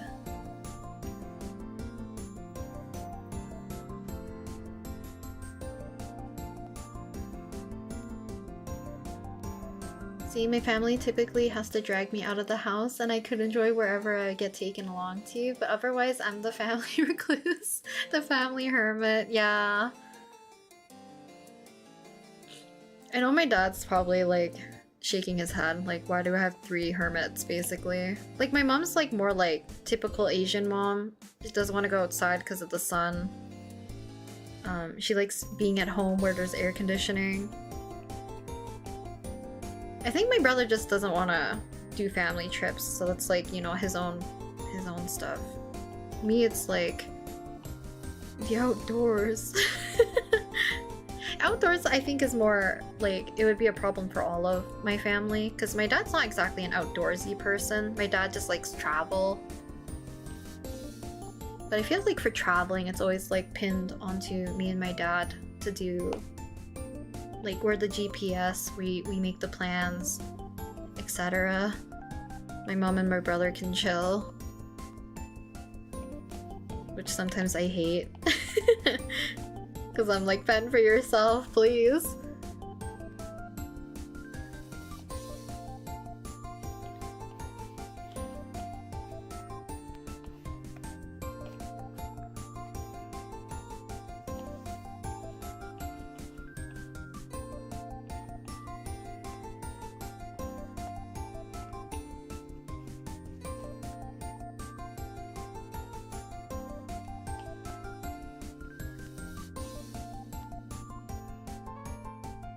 Rollerblading sounds fun though. I don't know if there's like roller rinks in your area. Because I know in my city, I think like we had like a roller rink shut down and then one that recently opened up. Or like not recently, it's like in the recent years I guess. It was like a new one that opened up. Kind of want to go. I feel like rollerblading might be harder than skating. Like ice skating.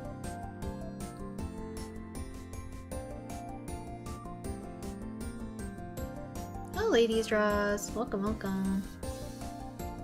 Simultaneously, like being alone and not being alone, to be honest. Do you like being in the presence of people, or do you have to be like participating? You know what I mean? Because I'm definitely like the type that prefers like being around the people, but I don't want to be participating. It's like being in the presence of somebody is like more than enough, I guess, for me.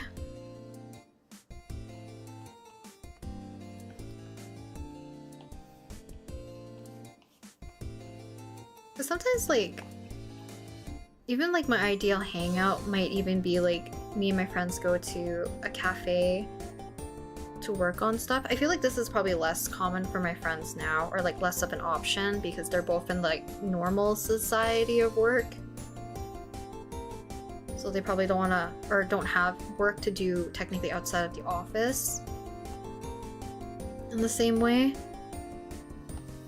But doing like a work date like that and you get to spend time chatting while working, while like, you know, being at a cafe. But I know my friends are more like, you know, go, go, go, want to do an activity if we have free time type of people. So I'm like, why can't we just rest?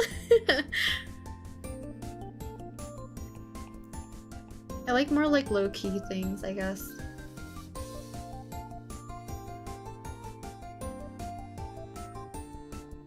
You're traveling soon? You're preparing the travel docs? You can only draw it for ARTFIGHT in between travel prep? Oh no.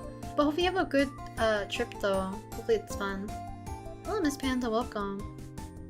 But yeah, I say like documents and stuff. Yeah, it's me and my dad. Okay. I didn't realize this is like a pet peeve of mine though. And it's very specific to the airport and very specific to my family. Because usually I'm the one who double checks like everyone's bags for like, you know, for TSA you have like liquid limits and stuff, or like you have to have like a quart-sized clear bag to put your liquids in, and usually it has to be like everything has to fit in that one bag per person. So I would like double check, and because we're like a family, I would like divvy everything up to be like, if we need multiple of one, you have to split it among us so that, you know, you don't get flagged by TSA for having too many liquids. My mom and dad would like constantly be like, oh, I don't want to carry this anymore, you carry it. So they'll like double up and then triple up and then get flagged by the TSA. And they're like, you can't have this many liquids. And I'm like, I properly split everything perfectly.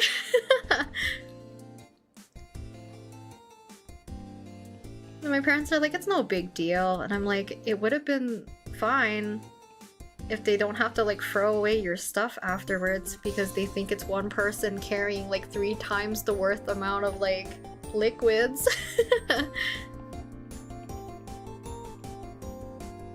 So what's the point of making me check everything if you're not gonna leave it as that? I don't know, it happened twice in the same year. I think that what made me peeved, because we had to go back to Hong Kong like in the summer, and then at the very end of summer we went again, and I'm just like, we can't be doing this. Like, learn the first time, please. That's all I can ask for. Because that, or I'm gonna pretend not to know you guys.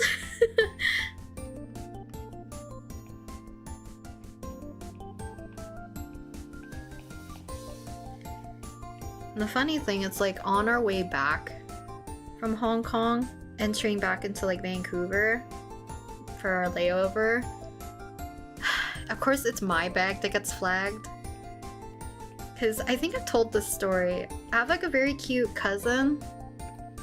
She's like around, no, she's not even around my age. I think she's like 5 years younger than me, 5 or 6 years younger than me. But she didn't know I liked, I guess like K-pop.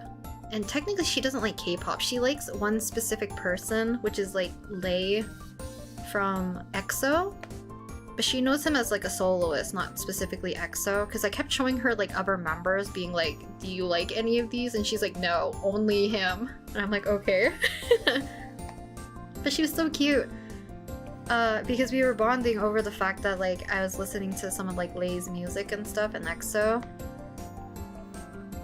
And she gave me one of his albums, and she gave my brother one of like his merchandise. like a jacket. I'm like, please don't give this to him. He's never gonna wear it, and you don't get to keep the merchandise ever again, you know? But she was very sweet, so she was giving us like lay merchandise as like a little gift. And I'm like, okay, you're so sweet. But then at the airport, the only thing that gets flagged is the album that she gave me. And when they opened up the album to check the contents inside, there's no CD. Which I found so funny. Because she later messaged me being like, I never gave you the CD. I gave you only the packaging. I'm so sorry. I'm like, you're good. You're good. You're all good. I found it so funny. Inconvenienced by packaging. But she was very sweet about it.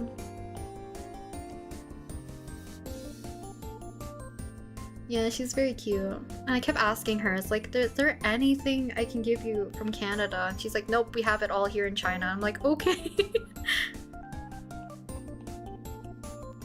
So I was trying to gauge what she likes. But she did not give me anything. And I'm like, oh yeah. At least let me give you something back. Like cosmetics, plushies, clothing, anything.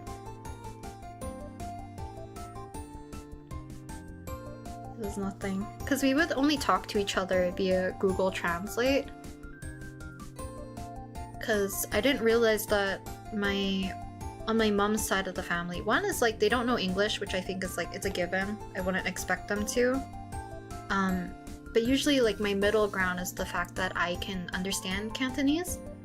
So like my dad's side of the family, they usually know English and Cantonese, so like we can communicate more easily. Or at least like my cousins. But they know like a very specific dialect and then Mandarin. And I'm like, yep, we have to use a translator only.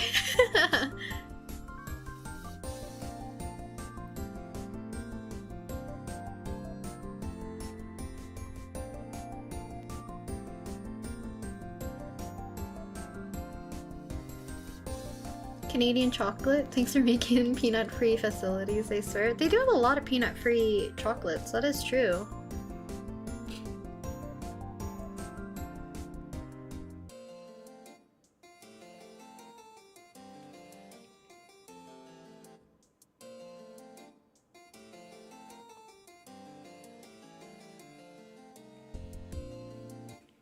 Almost 10 p.m. for you. Are you not sleeping? Wait, who are you talking to about sleeping? Me? I don't know if I missed what chat was talking about earlier. You know both Chinese and English. I think we only had one of my cousins that knew a little bit of English. Because I think she works for the government.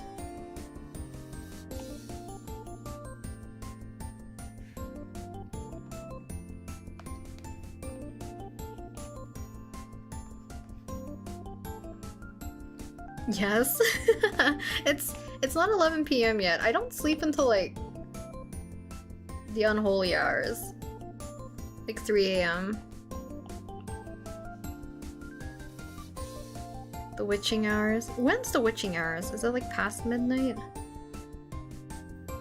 But I probably won't stream till then. I usually stream because there's less like interruptions and there's not like anyone to interrupt me, I guess, is what I'm saying. But once, like, my parents finish up a few things, then I probably will have to end stream. Because I was not planning on streaming this long, but I think because I'm reading chat and I'm yapping, we're spending a lot longer on this one. Because I think I should have been at least finished with this one a lot earlier. But I'm very, very distracted. It's 11 a.m. in your country. We're almost like 12-hour difference then. Or it is a 12-hour difference if you're saying you're almost at 11 a.m.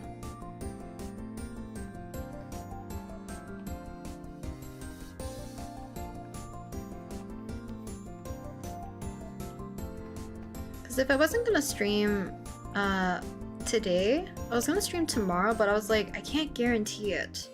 that I can stream tomorrow, which is why I thought maybe just a later stream for today would be easier.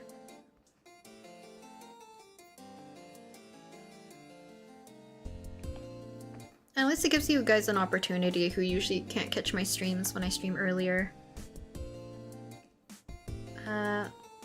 A stream time, hopefully that's a little bit easier for you guys to catch. How many hours are you going in live, Rin? Right now we're at 3.5?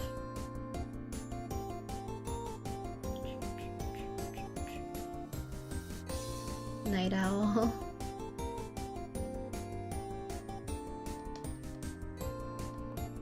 Been watching your videos for a while, love your art. Thank you, Pins.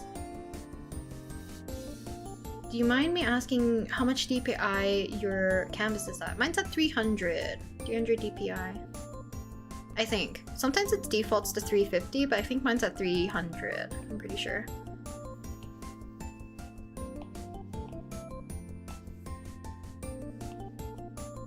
Oh, this one's at 350. I know there was some of them that were still set at 350.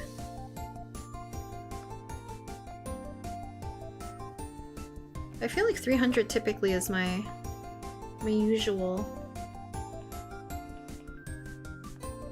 All-nighter? Not an all-nighter, no.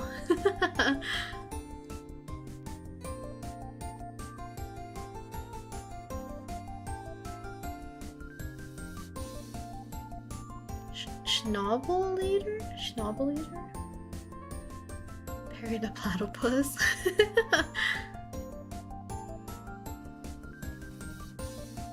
It's midnight for you guys, 1 AM.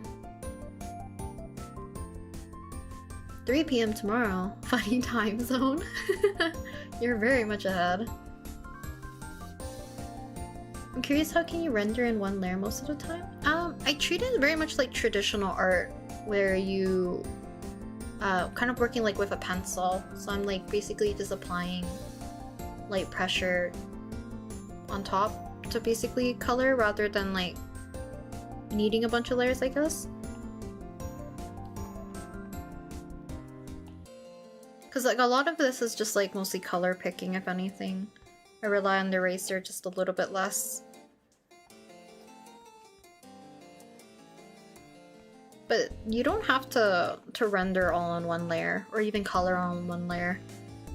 I just do it because, you know how we were talking about, what is it called? Procreate having too many like hidden menus and some people don't like it.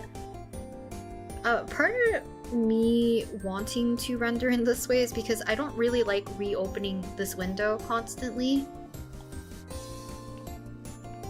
Because in other programs that I'm more used to, like Clip Studio Paint, your layers are always like available to you, right? They're not really hidden per se. So it's easier for me to have access to them, and I feel like for my workflow it's much quicker. So to minimize that, I wanted to, you know, reduce the amount of times I would have to keep swapping layers to adjust things or to color and all that. Because like I said, in Clip Studio Paint, if I'm working on my tablet and my computer, the mouse helps a lot, as well as like having your layers constantly out. Visually, I can see everything. You'll redraw it again if some parts feel off. Sometimes I will make a new layer and adjust everything and then merge it again so that if I need to. I forget if there's like a one that I'm thinking of where I had to basically redo the mouth and the nose all together. So I would either repaint the entire base skin tone of the face, or I would make a new layer and just cover it. I also just dislike line art, so I will also paint in this manner too. Because I'll just reuse my sketch. But like I said, like you don't have to do these similar steps. There's like a lot of the things you can do similarly with multiple layers.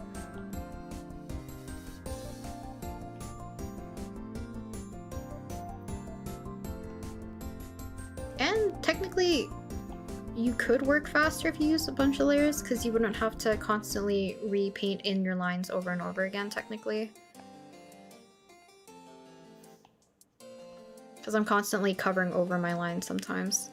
But this is my like preferred method. For kind of like digital painting, I guess.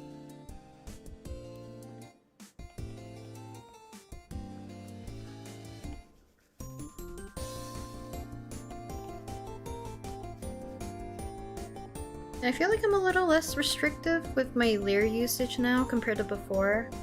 Because before I made it like very difficult for myself for no reason.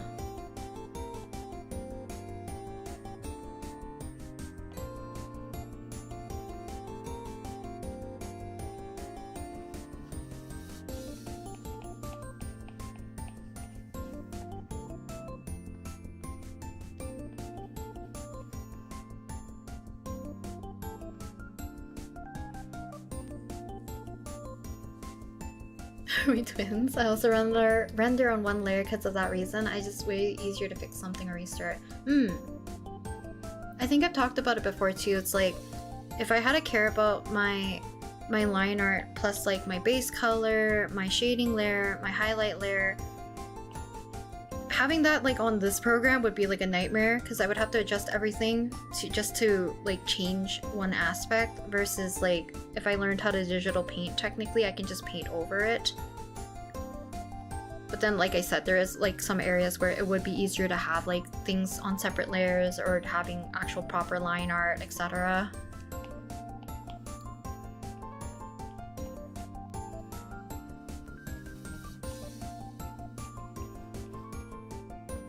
It's just whatever works for you.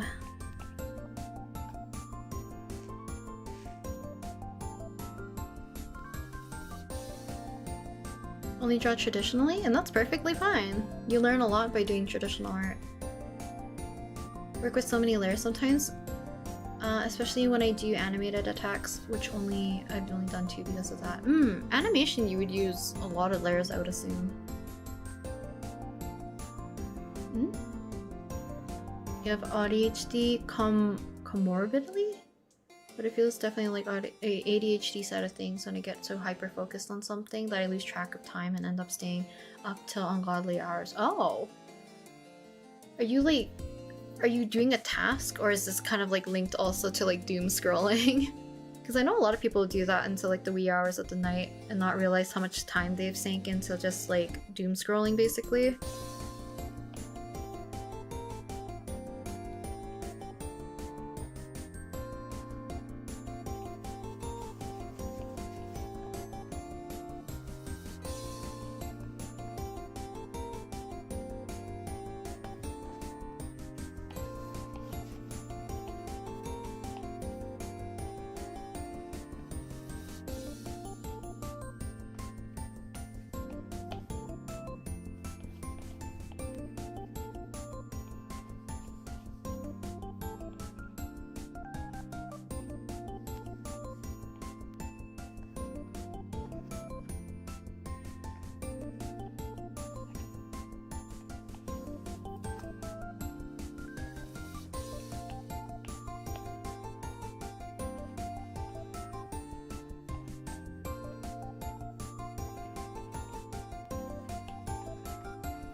Even doing this, like, it's easier to do it on a separate layer. Otherwise I have to repaint in these areas. That, or unless you remember, like, kind of like your hierarchy of how you want to render things. Like, if you know what's more below, then you should keep that, like, in check beforehand, before you start rendering everything else that might be in front of it.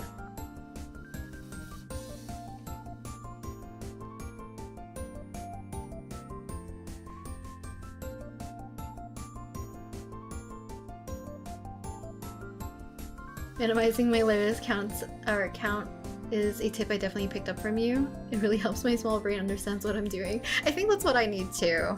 I don't want to be constantly thinking and trying to relocate stuff. I'm glad it helps you though.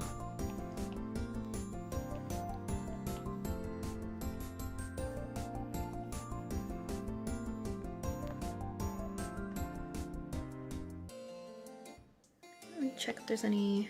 I need the little cow patterning. Under hair, let's use multiply layer. Layer clip. bit.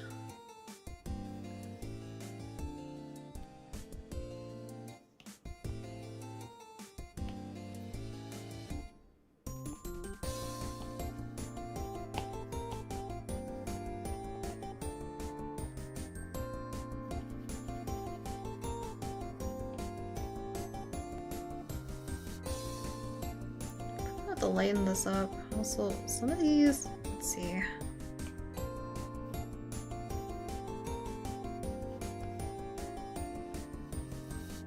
Get covered up by his ear.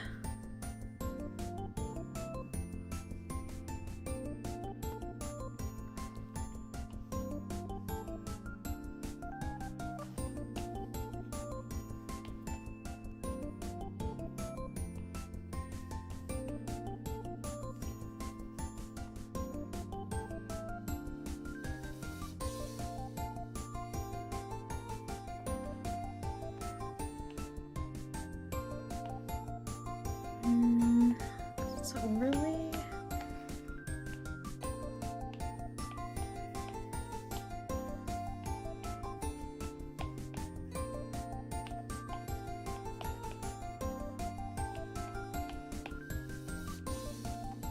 I'll use a screen layer instead. So I want to do the little dot patterning. Watching YouTube videos until I fall asleep. 8 hours into doom scrolling? 8 hours is so much time though.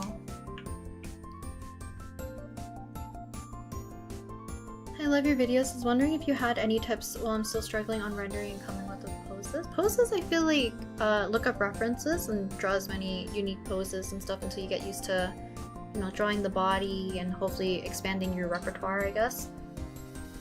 Rendering is a little bit harder.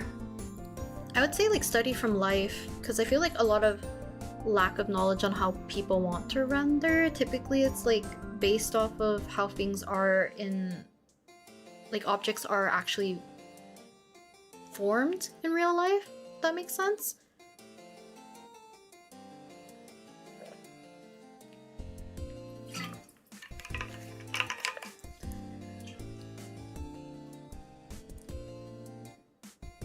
Both, to be honest, it can be hyper-focusing on art, video games, or just scrolling and keep getting sidetracked to different things.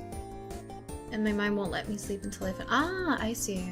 I guess that is a thing, right? Where you feel like you can't be done with the day, so it won't let your brain rest, I guess. What do you use to stream your iPad to your PC? I use Reflector 4. And you can screen mirror it to your computer.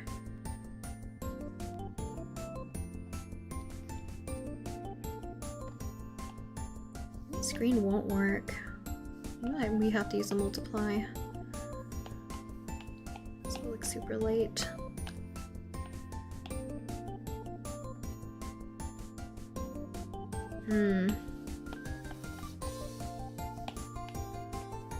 One of these have to work nicely.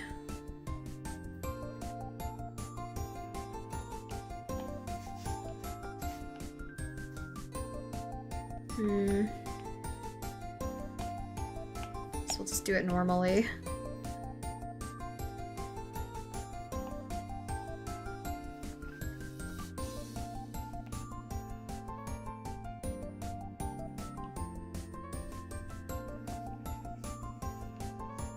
So I'll just have to make another layer to do a multiply on top, so you can make sure that these colors are kind of in the in the shadows, I guess, with the rest of it.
I feel like for rendering, it's very dependent on like your preferences, but like in general, I feel like it derives from how objects look like in real life, right? So doing like studies, you can do life drawing, all that stuff. Like I said, a lot of mine's like very contingent on the fact that I did a lot of like realism with pencil specifically. So like a lot of my favorite brushes and stuff are also very much like no blending. I rely a lot on opacity and like pressure sensitivity.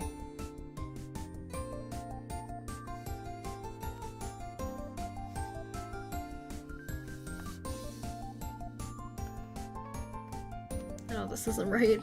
Oh well.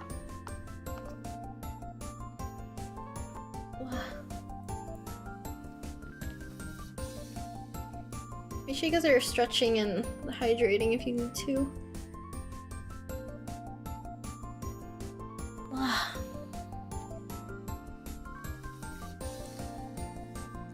that's cute. I'm glad you shared your chocolate milk with them if you know that they liked it more.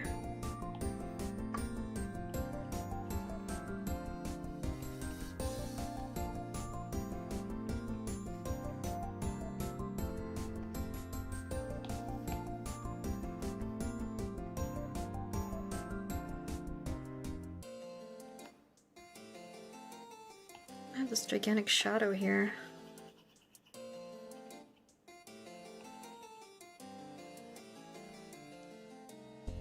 Oh, I see. Dang it. Wait a second.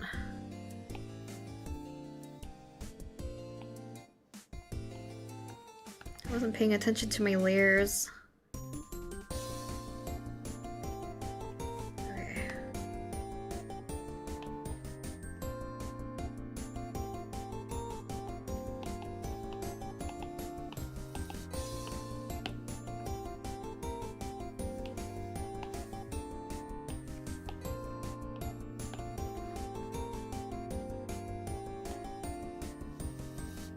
So it would have been low-key a nightmare to clean up all of that. Hello, Artsy, welcome. Welcome back, Jean.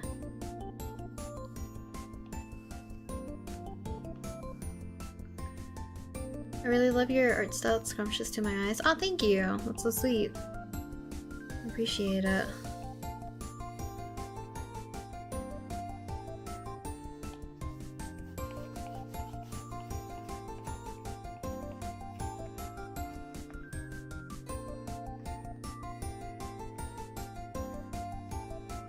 Make sure I'm not missing anything major.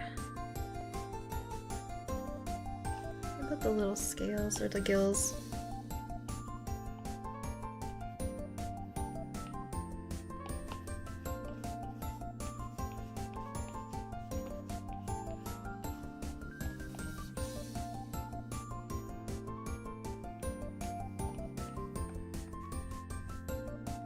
Okay, I think the larger one is done. I'm gonna do a quick little white outline.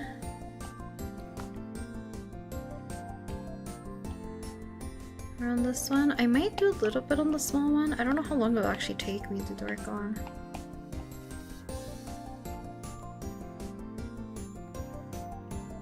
I'm unearthing some of these sketch lines that I will have to erase.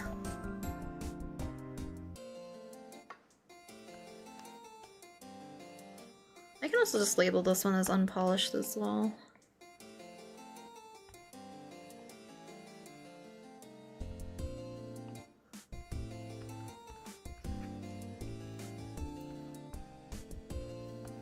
Maybe the smaller one will take me a little less time because I treat that one much more of like very simple cleanup compared to this one.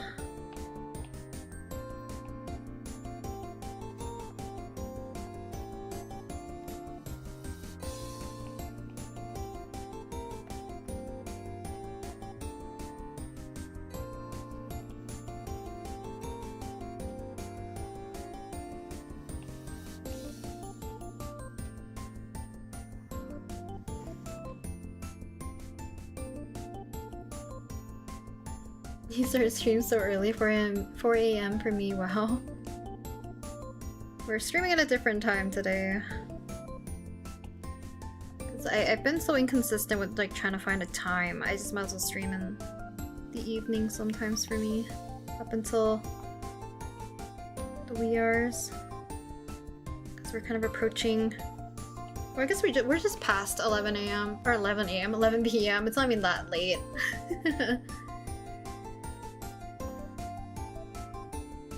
The first time that I am doing ARTFIGHT, and so far I'm really enjoying drawing ponies. Oh, cute! I think someone else was also saying they were drawing like ponies and umas as well. I don't remember if it was specifically for ARTFIGHT or if it was just like their own OCs, but that's another person also drawing ponies and horses.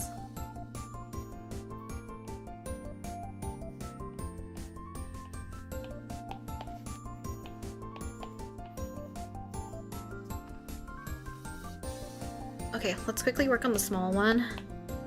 See how far we can get.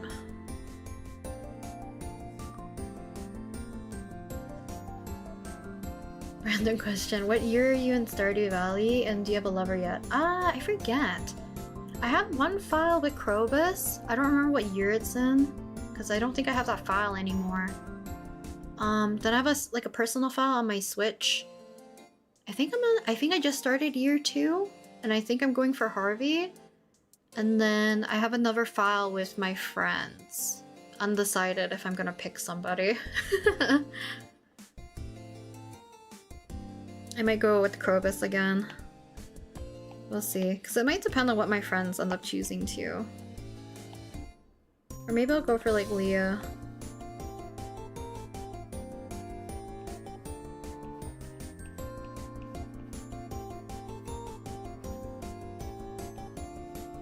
I think with the new bachelors, I don't remember when it was implemented, if it already is implemented. I think like my friend might go for Sandy. I think her name's Sandy, right? Is it Sandy? I forget. The girl at like the... what is it called? I haven't played Stardew in a while. My brain is like blanking.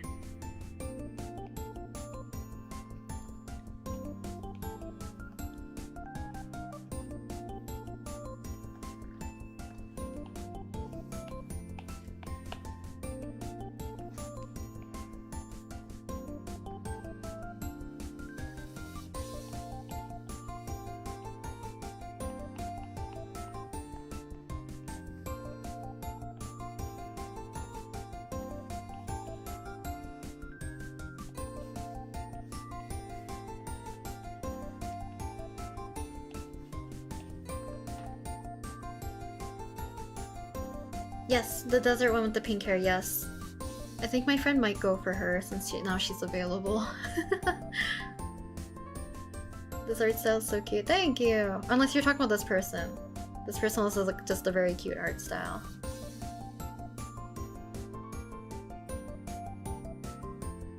Oh, I forgot. Yeah, the helmet. Wait a second.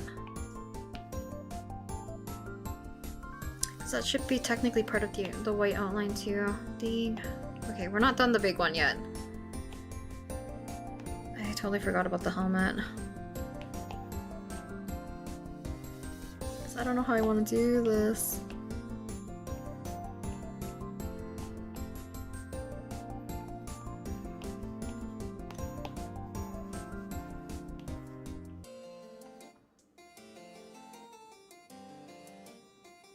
You want to see a real horse close up? I think I have when I was a kid. I just don't remember. A lot of my friends, like during my childhood, were farm kids, so a lot of them actually had horses and did like 4-H and stuff.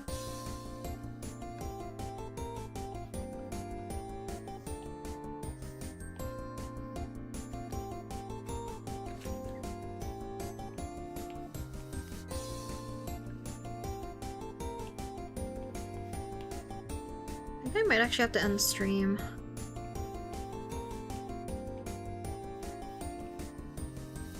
I feel like someone's home. Maybe I will end stream here. Yeah, I think I'm gonna end stream here, guys. Sorry for the abrupt The abrupt ending. I think someone's home, and I know they're typically loud because they don't know I stream. But yeah, I think that's gonna be it for today. We'll do a quick overview. Super quick. So then zip on by. I didn't think coloring was gonna take me forever. But this is where we're at. I will fix this one up. I will fix the shoulder as well. But yeah, thanks for hanging out, guys. I will see when's the next time I can stream. Maybe it's another night stream. We'll see. Yeah. I will see you guys whenever. Bye. Bye bye. Thanks for hanging out, guys.